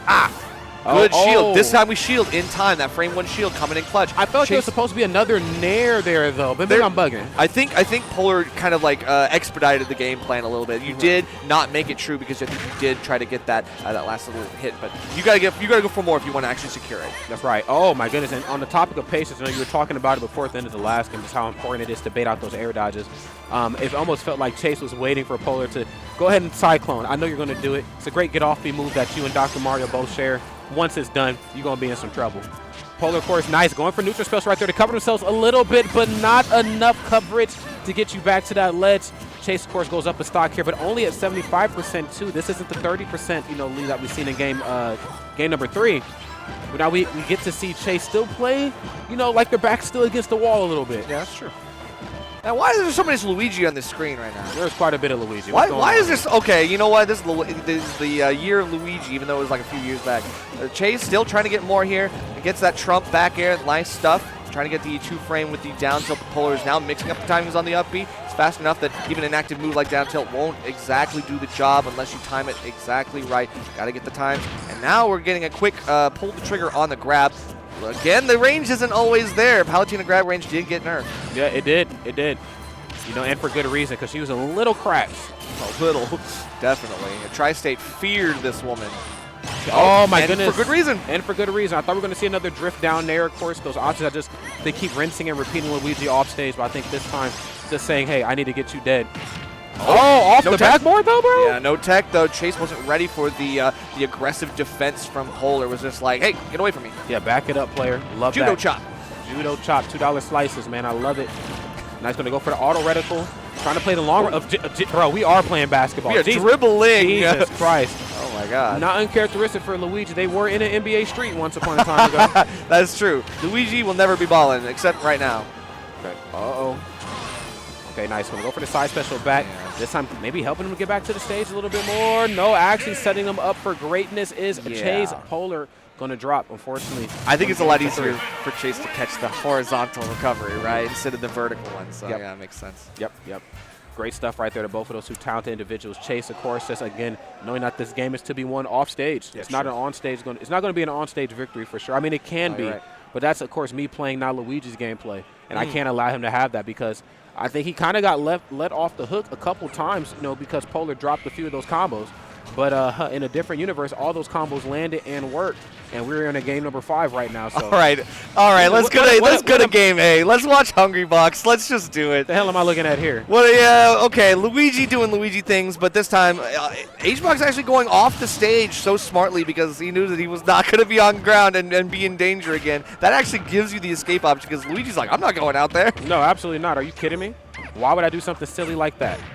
But 2 stocks taken in the span of like 20 seconds, and now we almost get a third. And we saw Hbox get a rest that didn't kill, and now we have Ubergronk getting an up B that also didn't kill on Hall of Bastion. Yep. Everybody's synced up. It's crazy. I guess so. Okay, Luigi right now, though, you know what you need to see. Ubergronk, of course, has to figure out a way to get Hungrybox onto solid ground. Playing the air-to-air game versus Jigglypuff is not a bad game to play, but it's better for you to stay stationary, let her swing, let her leave her feet, and then up smash. Yeah, that up smash is the aerial defense system because you got to get that no-fly zone set up quick, and we are going to be able to get that shield up. See, all these Luigis, we're starting to get onto your game. We're starting to shield out your little up Bs. It's not so fun now. Uh-oh, no, that's good defense. Yep. Love the edge guard from Hungrybox. Just not going to let up on the gas, and that's the kind of that's what I expect from a melee savant. Oh yeah, I mean again, I get you off the stage. I cannot allow you to come back, man. I don't care about a regrab. I don't care what this game has that melee doesn't. One thing that all Smash games share, all platform fighters, when I get your opponent off stage, they can't come back. This is what happens when you end a detox. You got to fight Luigi. No, right. Yeah. Wait, is it worth it, Hbox? Is it worth it coming back to all No way. Ubergronk said I had to lock in for a second player. Is that 1 1/8 chance? Is that what it is, right? Something like that, yeah. Jeez, so RNG man. is on your side, the perfect hit. And it was like the collateral, too. It was like the last little hit. Hbox got too close to the fire, got burned big time. And now, we're getting into the wand tent now, baby. That's right, the wand tent, the hot wands right here, man. Yeah, right. It's getting spicy. Ubergronk, what an interesting way to finish the game. And Hbox now sweating a little. Okay, I want to see what the turnaround is going to be right here for Hungrybox. Of course, was in a bit of a deficit, then started playing the off-stage gameplay that we just seen play out so perfectly in the last game with Chase and Polar. The importance of keeping Luigi off of his feet and off stage. But again, that 1 1/8, the innovativeness that is Smash kind of came through for Ubergronk. That's true. All right, so we've already seen like a little bit of a wacky matchup in Luigi Jigs, but at the same time, we are going right back into a game number 3. Hbox coming in with a renewed vigor is just going to be really kind of getting up into Ubergronk's face and be like, look, I'm gonna aerially box you out. Yep. Okay. Oh my goodness. Okay, that's just drifting over the Cyclone. That right there is a sign of maybe something good to come. And yes, there it is. I'm not afraid of the Cyclone. You should be afraid of me, my friend. I got the lead, and this time I'm not letting it go. Yeah, this is a feast or famine matchup. Yes. Fisticuffs, Spring 4. I want my 0 to deaths, and you want your 0 to deaths, and only one of us will be able to get them. Yeah, seriously, bro. This is I'm not looking to go for any trades either. I don't want what you got. I need you to take what I have right here. Forward throw being a really nice boom to Jigglypuff. Got better and better as time went on. Now we have potential kill throw when she's in advantage and has you with your back against the wall. That's a really crucial tool here. Right now, Hbox just trying to play it out, trying to get some more damage on the board. Oh my god! Did you just try to rest dash attack? I've seen it all. I've seen it all. Huh? Hungrybox got to be throwing for the wanton right now. The content. Uh-oh, but no throwing here. No. Forcing the air dodges is good. Maybe misfire? Oh, no, not going to get it. Yeah, we're just throwing out backers. That's the only thing I'm throwing here, man. Hungrybox looking good. Ubergronk, of course, found himself in a very similar situation in the last game. But I don't know if a misfire is going to be able to bring you out of this deficit. You might have to lean into the fundies here. Yeah, holding shield a lot, but, I mean, you can't take another pound, at least as it was right then. Hbox now getting kind of jabbed out. Ubergronk unable to get any of the grabs because Hbox is staying in the air as he should. Oh, my God. What the heck? All right, Hungry Box. All right, Hungry to the box. You win, man. You got it, bro. Bro, I get it. You had the stock. You was like low percent. But, man, that's bold to go for that off stage. Yep, like, you win. You win one. Man. You got it. All right, man. But, hey, you don't win yet. Still best of 5. That's right. We got one more. Ubergronk, 3 stocks away. Yeah, Ubergronk, of course, I'm certainly loving what I'm seeing here. Of course, the Luigi gameplay is astounding, but we got to figure out a way to stop Hungry Box from jumping in and around you. I think, again, he's, getting a lot of luxury, being able to jump safely, and I think that's a luxury that you just can't give a player like Hungry Box. You have to let him know that if I can't go off stage without being punished, you won't be able to jump without being punished. I will be there to punish with back air and forward air. If you're at eye level with me, I will be there to punish you with up smash. Yeah, you got to deny him these approaches, like crouch, hurtbox shift, up tilt afterwards. Like, figure out, like, what ways can I actually get Hungry Box to stop mashing buttons? Because right now, it doesn't even matter. One little boop like that and a low percent knockback hit like that, and Hbox will be able to send you too far down for the up B to cover the distance and lose out on the first stock in an instant. 10 seconds. 10 seconds in. Remember, the speed ran right now. Falling up air, nothing off the down air. Nice, but going to go for the standing jab now. We talked about boxing and how important that is up close and personal. Luigi, of course, with frame 2 jab, he can actually out smack Jigglypuff. Come here. Down throw? Yeah, good. Ain't no combos, bro. It's just down throw, up B. Stop playing with me. Yeah, for real. I was like, I will get this up B whether you like it or not. Misfire? No, has to go for... Oh, I got it. Yep, you know it. But even then, I think that was the wrong angle to do it at because you get caught under the lip of PS2. Yeah, because I think if you use it under there, he can still get like the boing animation, right? But if you're caught up underneath there, yeah, you don't really get the... Damn. Yeah, unfortunately, misfire gives and it definitely takes. Yeah, sometimes that's just relying on RNG. Sometimes you can't always rely on it. I think that was a little optimistic to go for that. I might have thought that it might have been like a Jigglypuff rest moment, but Hungry Box is staying just on the edge of his threat range. He's not going to get close enough for you to just naturally get an upbeat on his approaches. He's going to be poking you out with max range. Yeah. That's just enough. Hbox closes it out with a quick 3-1, a minute and a half game. Yeah, I mean, again, just speed ran him. I talked about it once. I'll say it again. The importance of stopping Hungry Box from jumping on stage, I think, is important. In a way, it's just as important as it is for Hungry Box to stop Ubergronk from recovering for free. That's true. It's such a tough task for Luigi to recover in general versus most characters. And you have characters like Jigglypuff that get multiple jumps, great damage outputs on those aerials. Like, it's tough. And we just didn't see the same level of severity from, Ubergronk that we did for Hungry Box. So, yeah, unfortunate stuff right there for Ubergronk. We're going to see them later on the loser side of bracket. A lot of Luigi, I believe, is down there. So, yeah, they're going to have to tussle. All right, look at all this Luigi. We got another one. Looks like we got Zai, Gaga. So, Zai, number 1 in Louisiana versus Gaga, who is a well-known Luigi. One of the better ones, but still, it's like we got plenty of Luigi for all of you out there. There's also Sonido Vidad, which they're getting set up right now. That's definitely sure to be one to watch. But it looks like Gaga is up game 1 on Zai. Yeah, let's take a peek at that one. I'm curious to see how this one is all kind of unfolding. I think the great part about doing the quadcast is that you get to draw kind of like ideas and theories on like what got them here to this point. Yeah, that's true. Like, how did we get here? Yeah. And now we're getting ready to see this one play out again. Zai and a guy getting ready to throw down here on small battlefield. Let's get it. Fisticuffs to kick off this match. I'm the first one to draw blood. I'm the second one to draw blood. Stop playing. Yeah, we're seeing another Luigi Palutena matchup, and we saw how this went for Chase when he locked in, but we saw how difficult it was for him when he was warming up against the Luigi and trying to figure out those habits. Gaga, if he's a little bit close to the chest with his cards, we might see Zai having more of an uphill battle than he already has. Did he just up B through Nair? Am I bugging? Nope, you were right. You saw it. So Nair, I guess... The multi-hits of Nair. Okay, I see. So it sweeps around. So sometimes there is a blind spot that rotates. I see. So maybe you were in the right place at the right time. Wow. I would be on high alert after that. Like, oh, I can't Nair with this character? Oh, I'm out of here. Yeah. Yeah, GG's. For real. But maybe Zai, of course, cut from a different cloth, and I'm not. Zai, of course, still looking pretty good here in this match. Oh, but has certainly looked better. Gaga goes up here a stock. Yeah, no landing fairs on this one. I will parry that out and have the right option to follow up afterwards. Excellent capitalization there from Gaga. Now we got this. Focus on the platform. Zai trying to escape. Just bounces right off. It takes a point, actually. We have a good lead here. We have a way to... Something about the Luigis this weekend, Nerf. They're just not recovering properly. I don't know. Those misfires, like sometimes they are more trouble than they're worth. All right, even then, Zai's still going to have to figure out, like, okay, I got that gimme. I didn't need to do that. That was all empty pressure. That's all me, by the way. Going to have to wait for you know, what's going to happen here in this next stock, because I'm always careful about when that Cyclone comes out. I don't know if I want to be swinging right after. No, you most certainly do not. Again, two intangible characters kind of meeting right here to do something very intangible. Oh, my God. Okay, there's down tilt, popping you up.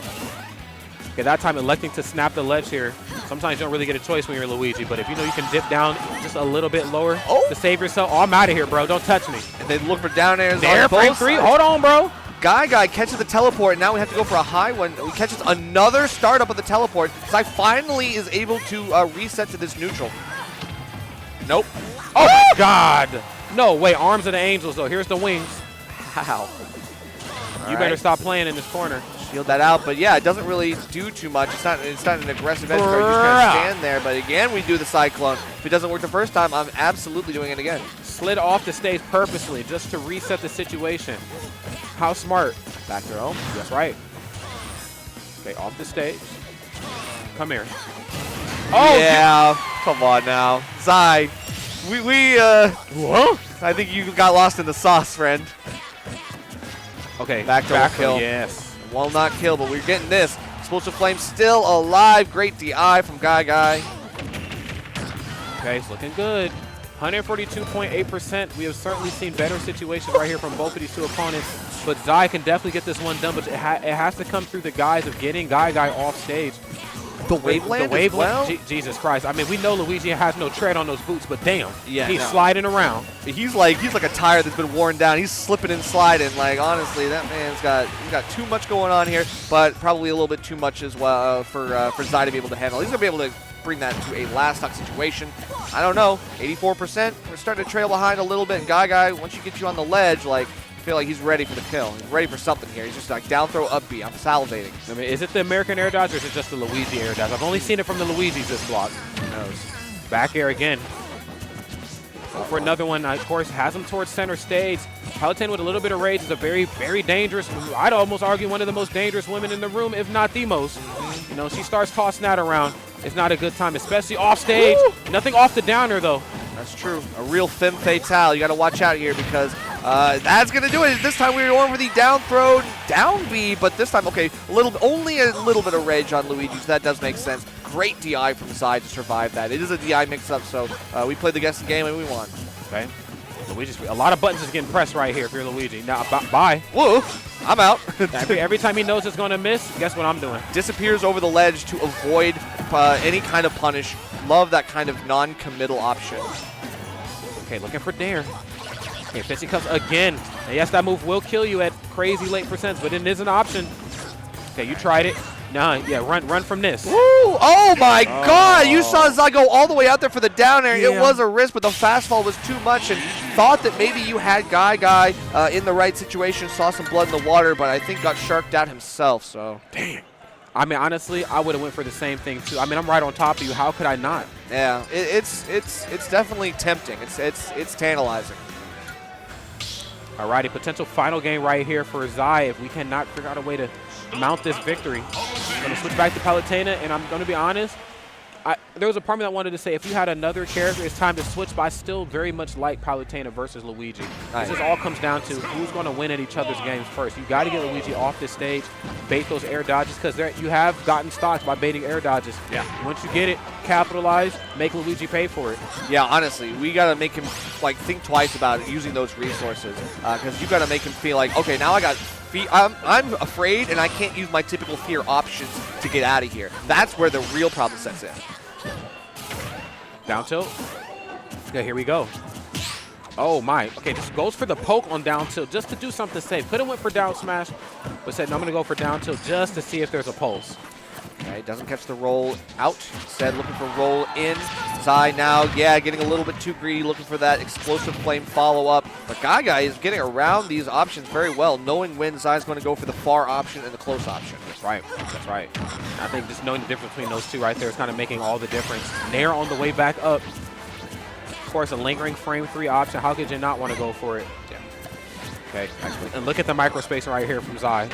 Nice, nice, nice. Catches the roll in, but nothing off the pivot grab. But if Oh my goodness, there's a will, there's most certainly a way. That resetted the situation and was able to find an opening. Yeah, this is the second time I think I've seen Guy miscalculate on the range that Palutena's roll goes. It's a really, really long roll distance. And so Guy has now kind of missed the opportunity on that, did get the stock afterwards, but we got to realize, like, Palutena is booking it when she's rolling. So you got to be able to go overshot and then just kind of like compensate. Yeah, most certainly. Always like, what's the answer back, I feel like, in a matchup like this? Neither side wants each other to have the lead, and for obvious reasons. Oh, yeah, get by. Jeez. Yeah, get winged. You got winged right there.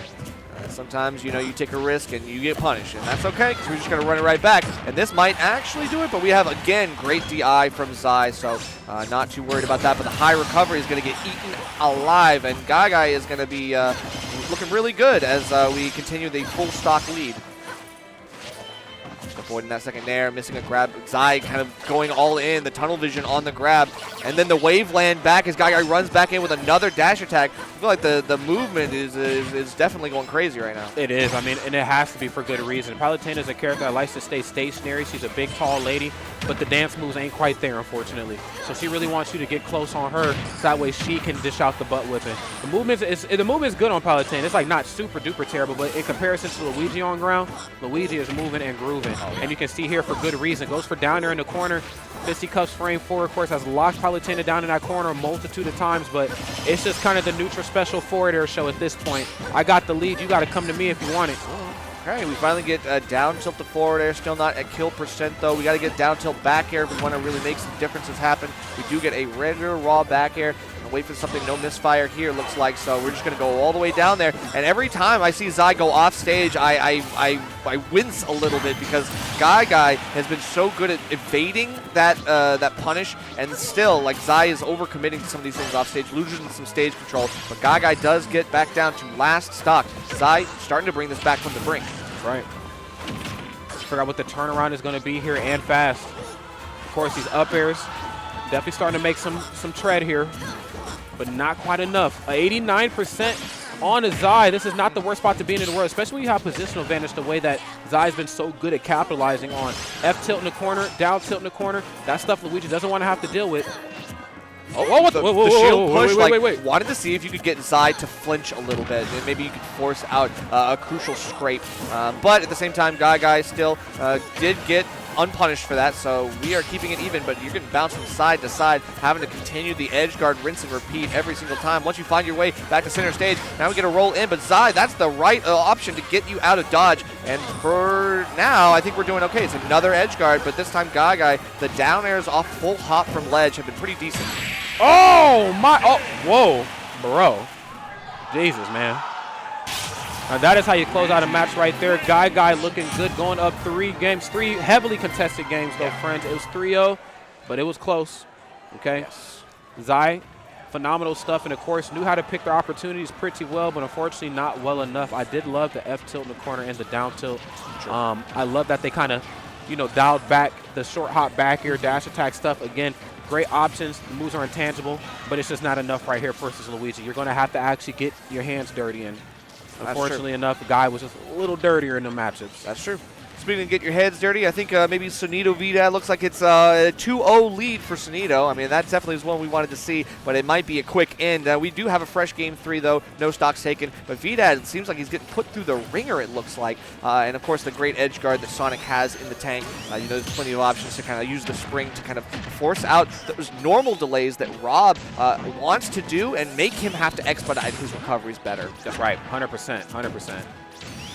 Again, you know, you kind of send Rob to the scrapyard, you know, when you play a character like Sonic. Sonic's ground game is crazy, you know, 5-frame dash attack.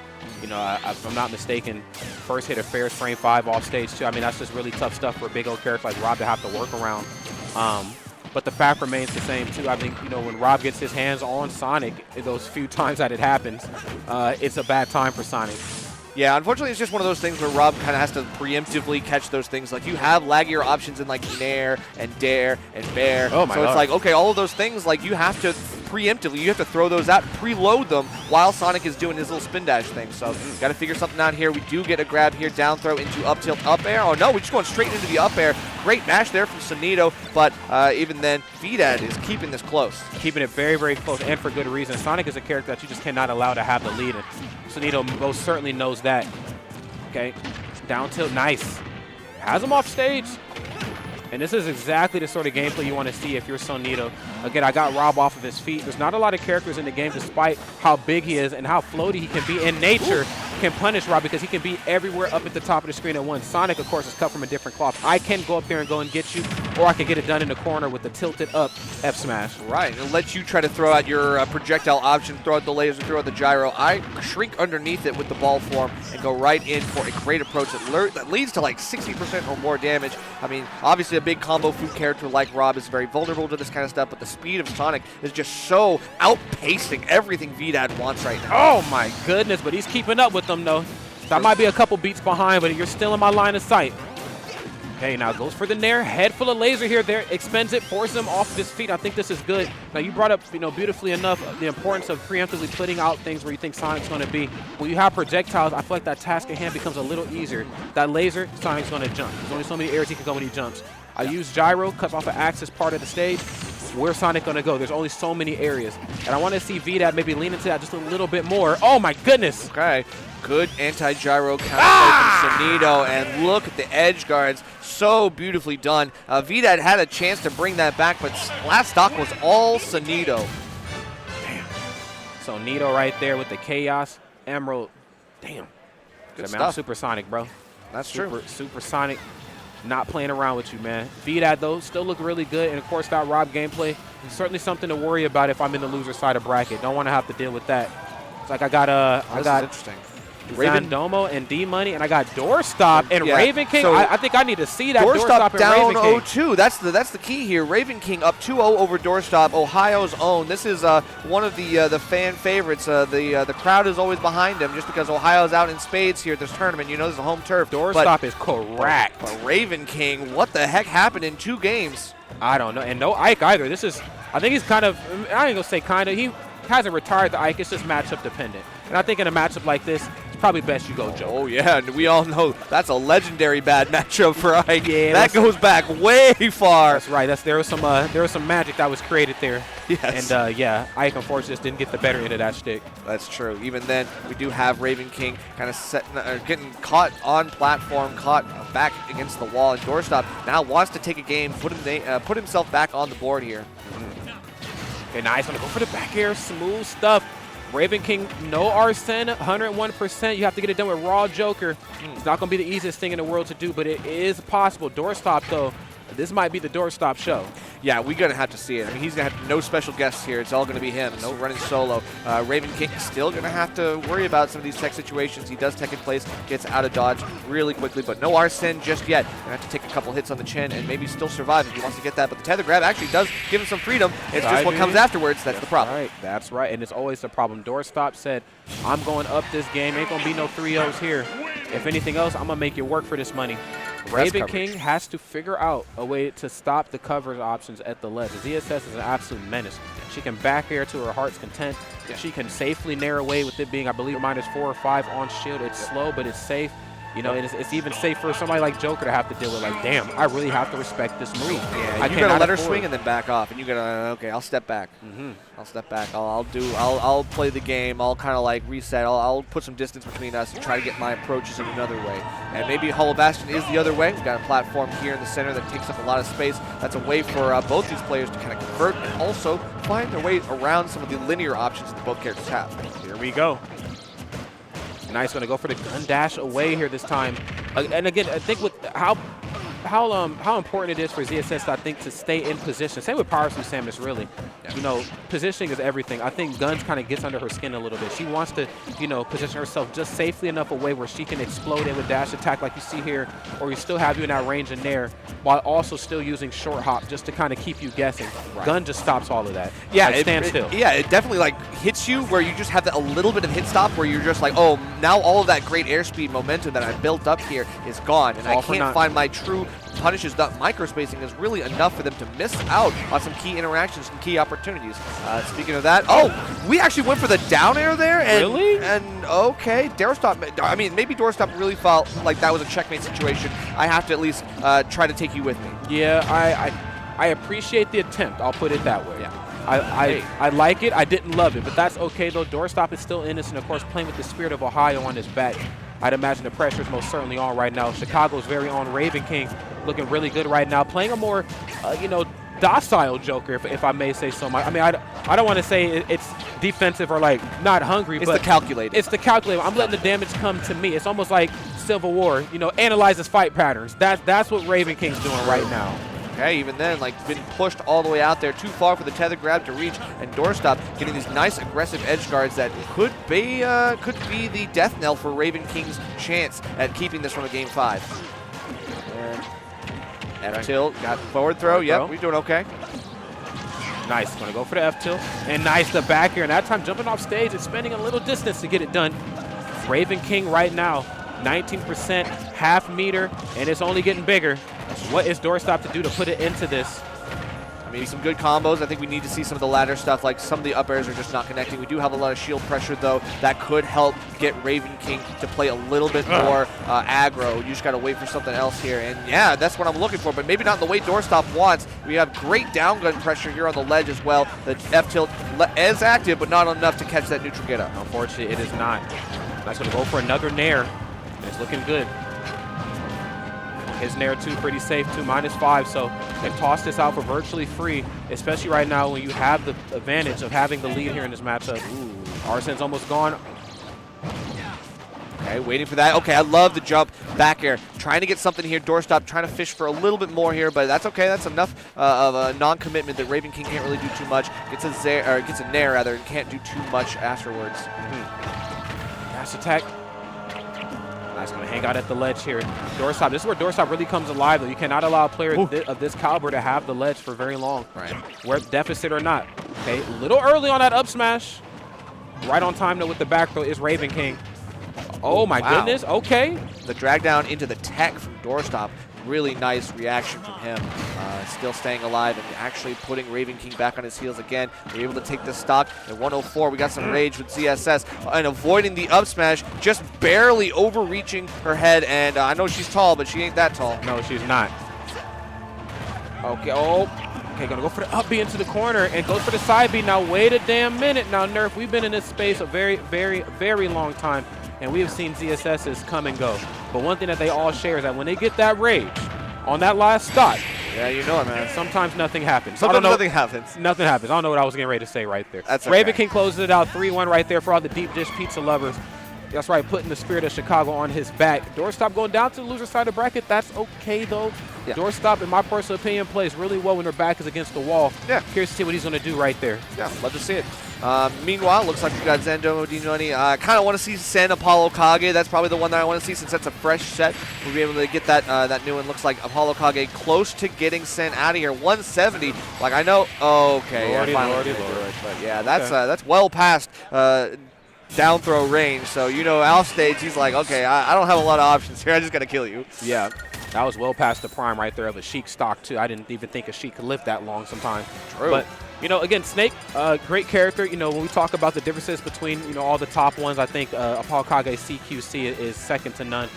He's fearless, which I think, you need a lot of playing a character like Snake with characters that out-button you, that are quicker than you, that can punish you for landing improperly. He has that thing where he just walks up, waits for you to spot dodge, and then he up-tilt you. Frame 3 jab, waits for the reaction, rolls behind you down. I mean, it's the little, the very minute interactions that really makes him so dangerous. Yeah, that's the thing. It's like, I think both of these characters do have that going for them, right? Like obviously Sheik has a lot of really quick buttons, like a lot of quick combos, sometimes like 10, 11 hits strung together. Yep. But the same thing can be said of the grenade placement for Apollo Kage. It's the passive damage that you get from Snake. Yep. Micro interactions where it's like, yeah, I got hit by one grenade, and all of a sudden I'm getting comboed for like 30% or more. And then we lead to a C4 build-up. And it's just like there's so many things that AK does with his movement that make it really hard for even a fast character like Sheik to try to pin him down. That's right. And I do think Sheik, of course, can challenge Snake in some cases, some very small, minute cases when it comes to the off-stage gameplay. I think we've seen that maybe at the start of our set. We actually seen a little Snake Sheik, but most of this match needs to be played from a defensive standpoint, and most importantly, from a standpoint of not trading. it is ill-advised to trade with Snake if you're Sheik. That's fair. Anyway, AK. Oh, wow. AK baiting out the down air so effortlessly, and now we get the up air to boot, bringing you right back down and then up off the top. Apollo Kage. You can see why he won game 1, because he's got the setups very nicely, and Sen is just kind of comboed out like that. 96% right now and climbing. Apollo Kage, of course, up there in that blast zone, taking a lot of extra percent that I don't know if you want to take, because, again, she's already putting the nickel and dime percent on you as well with these grenades, kind of thwarting bombs, which I think is probably good in this matchup. You know, if you have options that can make Snake drop his bombs or make them detonate closer to him, now he has one less defensive option when you decide to get close. Like just like that, we're already fighting Sen kind of take the green light when the first grenade gets thrown and the second one gets picked up. It's like, all right, I'm going to keep you in this hit stun so you can't get rid of this ticking time bomb. So, yeah, that's one of those things you just got to know how to deal with Snake in every given situation, because they try to create like a lot of wacky stuff going on all at once. It's like an exploding game show, but you just got to avoid everything and try to make something for yourself. Snake is definitely a show on Spike TV, just stuff exploding and just a bunch of nefarious stuff happening on screen at the same time. But looks like Sen right here changing that channel, looking good at 40% here. I'm saying only 40% because that's huge in a matchup like this. But it's starting to climb up too.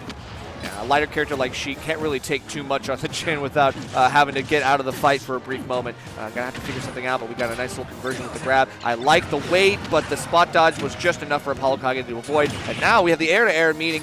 Sen gets a hit on down air, but is again a reset. Okay, down tilt. Oh my lordy, Jesus. Okay, playing this one super duper cool. And looking for that up tilt, doesn't quite get anything off of it, but I do appreciate the attempt. Man, Sen is like dropping his combos and like waiting patiently for Apollo Kage to kind of flinch. And I think that's what you got to do is Sheik. You got to get a couple of those hits and then back off, wait for something to happen, and then see what you can react with. Okay, I can just get this panic option out for him, and now I build the conditioning up. This is going to help me later on in the set. And Sen might need that because Apollo Kage is already up again. Yeah, seriously. I mean, you're going to have to figure something out here and quick for sure, because Apollo Kage has that lead, and I think Snake is kind of cut from that cloth that Sonic is too. And maybe even characters like Ice Climbers, I get this lead, and it's too hard for you to, take it back. I mean, again, I can either turtle, use my projectile systems to keep you at bay. I can play the out of shield game. You approach me aggressively, I grab down throw, it gets bad for you. I mean, what are you going to do to get me out of this? Yeah, unfortunately, both characters don't really have a lot of like landing options in the air, so you can tell like neither of them really want to be above the other player, because obviously Sen has been looking for a couple of up smash callouts, trying to catch Apollo Kage with those like high recovery landings where he's like bobbing in and out, dropping the C4, dropping the grenades, trying to like do some momentum shifting and canceling. And then of course Apollo Kage getting a lot of leverage off the up tilt, off the up air. I mean, it seems like he's knowing how to get his vertical combos as well. So this is a big MO for both players. Yeah, it most certainly is. There's many layers to this matchup for sure, and that's not to say that it can't be done with Sheik. It's just very, very, very difficult. And again, you have to lean into those needles. And I think, that's one thing I got to give to Sen, that they're doing such a phenomenal job at, is like that needle control. Hasn't taken a lot of percent, when it comes to the grenades, unless they've landed on them unknowingly. But for the most part, when they hear it plucked, they're on it with the needles every time. That is true. AK holding shield effectively in the Pokeball, just doing the right things. But look at that. The up tilt. Sen moves forward just out of range of that up tilt with the get up attack, and that's just enough. Apollo Kage doesn't get the punish he's looking for, and really well done by Sen. Now we just get caught by a grenade. We're getting too close. We got the grab, and we let it tick down until it's almost exploding time. You aren't going to be able to get the conversion because of that. And 198 for Snake. We got to do something here. This is the Sheik Guidance. Yeah, I mean, we got to do something. We got to do it quick, man. I got to give it to him. I mean, the fact that these stocks have gone as long as that they have is certainly good, but I can't help but to feel like you allow characters like Sheik to live this long. They start to figure some things out in fast, and smart on Apollo Kage for putting that game away in a very, very quick fashion at the end, because, again, the Sheik players are all very intelligent. I think there is a level of intelligence that needs to be, bestowed upon a character like Sheik, because you have to know how to live. You have to know how to put on percent safely, know what moves can be tossed out in conjunction with not trading with a character like Snake. So when you allow them to think for that long, things start to get bad. But smart on AK for just doing away with that match. That's true. Yeah, I mean, obviously Sheik players, they have a lot of like things that they can do, but only a few things are really that good. So you do end up staling a lot of your good moves really quickly. So it is one of those things where you have to keep mixing up your options. You have to keep going for something different. And unfortunately, that isn't exactly what Sen wants, because you want to go with what works. And sometimes those mix-ups aren't going to be able to catch a top player like Apollo Kage. Yeah. Absolutely not. Apollo Kage, a very battle-tested young man. I mean, I've had the pleasure of watching him grow throughout the Midwest. You know, I'm in Nebraska, he's in Missouri, but I've also had the opportunity of watching him on bigger stages like what we're here in Riptide, a big stage in the Midwest. And so I'm just like, damn, man, this young man has definitely made quite the name for himself, but obviously the biggest lesson that I tell any top player is you can't sleep on anybody. Yeah, you definitely can. I mean, Sen is obviously one of those players that, I mean, from the East Coast is like really, really prodigious. Like everybody knows that Sen is like this Sheik that's not Web JP. Yes. It's like, okay, we all know that Sen has a lot of skills to pay the bills. Fortunately, against someone like Apollo Kage, who is well traveled, you are able to get some liberties. You maybe take that air dodge in with a forward smash. Now Sen's starting to make a name for himself. That's right, Sen starting to cook up a little bit, and there's the trade on the up tilt. Looking clean. Apollo Kage, of course, not allowing that match to get out of harm's way. Wants to make sure that it stays as airtight as possible, and for good reason. Sheik, of course, when she gets the lead, she can be kind of annoying too. Yeah, you know, because she's quicker than 99% of the characters in the game. I'm gonna be real. Then she also has needles to kind of thwart you. Then if you get caught off stage, lead or not, she can make you really, really pay for it. That's true. She doesn't want to have to use her her tools and her movement all for offense. You know, playing it for defense is sometimes even better because then you can just just barely get out of the range of what Snake's thrown out and then whiff punish so effectively. Bro, like drift away nair with Sheik, annoying. Yep. Drift away needles is annoying. Annoying in a good way, and I mean that in the most positive way, friends. Again, that's just what you need to do when you play a character like Sheik. Yeah, that's the game plan. Set up the mental stack for your opponent. Annoy them, bother them, poke them. Like you know that there's a weakness, press on that weakness. Especially for a Snake player, too. I mean, they're already used to it in points and times in the match being in the deficit or being in a spot where they don't get to move the way they want to. But when a Snake gets comfortable, that's when they get very, very dangerous and make them uncomfortable. Yeah, sometimes they do have to play as like a comeback character, even if they don't want to. You know, sometimes the passive damage that they put on themselves is just going to happen like that. And of course, you do get comboed out sometimes. Sen still doing the right things, but again, we are finding this really high percent Apollo Kage using that full rage to its best effect, and Sen still having the trouble of killing. You know, Sheik, this is a classic Sheik problem. This is the classic Sheik everything, man. I mean, it really sucks that, and I'm saying this sparingly too because I commentated a lot of Smash 4 and I was kind of over Sheik towards the middle of it. Okay. But like, it does suck that, you know, she doesn't have that one, like, okay, I got that one thing. Like, the down throw up there, I wouldn't be upset if she got that back. Like, where's my gimmick? Like, I need a kill confirm. Give me one kill confirm, and we're good. That's it. But as of right now, Apollo Kage going swinging for the fences, pulls out the RPG, and says, Sen, I bet you want to give this a lot of distance. That's right, man. I'm about to full send you up out of here, my boy. Guy's going to go for the Z-drop on the grenade. Smooth stuff right there from Sen. Loving the movement options and moving it through the smoke and the flames is the up air. Clean stuff right here from Sen, trying to keep it as close as possible. I'm in your face now. I'm in your face. Yeah, what you going to do about it? There's that nair we talked about. Got to catch these jumps. Looks like Apollo Kage is kind of jumping in the corner a little bit. Sen is preemptively throwing out some nairs, some fairs, stuff like that to really kind of stuff that out. At the same time, Apollo Kage, this is a small stage, and he's getting a lot of leverage off this grenade damage. But even then, Sen has been evasive so far, elusive in terms of the grenades, has not taken too much damage, but it's starting to rack up real quick. It is definitely starting to rack up in a very dangerous way. I mean, we've seen up tilt kill at 116 on Sheik. That right there, that'd give me some nightmares if I played this character, okay? Yeah, this is a really tough matchup as it all stands together. I mean, you just have to wait. Sen, seeing Apollo Kage getting blown up by his own grenade, has to run in and tries to get but the read out. Loving the roll read, and Apollo Kage is ready with the up tilt. Sen, unfortunately, just kind of got caught. Like, that's just how it is. That's another thing I think Apollo Kage is phenomenal at. It's not only just the CQC, but making you guess what the CQC option is going to be. Again, putting the grenade down this way, but then doing a down throw this way, and then putting you in that quick moment, which way do you want to go? You sure you want to roll that way? Okay, grenade back here. You want to roll this way? Cool, up tilt. You know, like, it's just rocking a hard spot for sure. Same could be said for this match right here. A Zandomo versus a AOCD money, okay? All right, this is a game 5 right now, Rod. I mean, we definitely have gotten right down to the wire. This is like the last one going on right now, and this is what a finale this is. Incineroar versus Rob. They brought it to game 5, and now Zandomo getting caught by the Alolan Whip. 39% keeping it really low and being able to like parry some of these good projectiles. Can we see a revenge power-up? Can we see a big sweep? Or is D-Money going to be able to have to fight for his life? Well, that is the million-dollar question. Let's see how it all unfolds. Again, you know, Rob, a very big character. You know, very easy to smack around once you get your hands on him. But I think one thing that, you know, Rob has in a match like this are the projectile systems. The trick is not being too cookie cutter with the projectile system, because I will revenge it. Woo! Oh, you revenge this, my boy. Revenge this. The back air right there to get it done. And it closes it out in a big way. Wow. Sir, that's a way to use that bear to completely dismantle any neutral get-up opportunities. Could catch roll as well with the movement.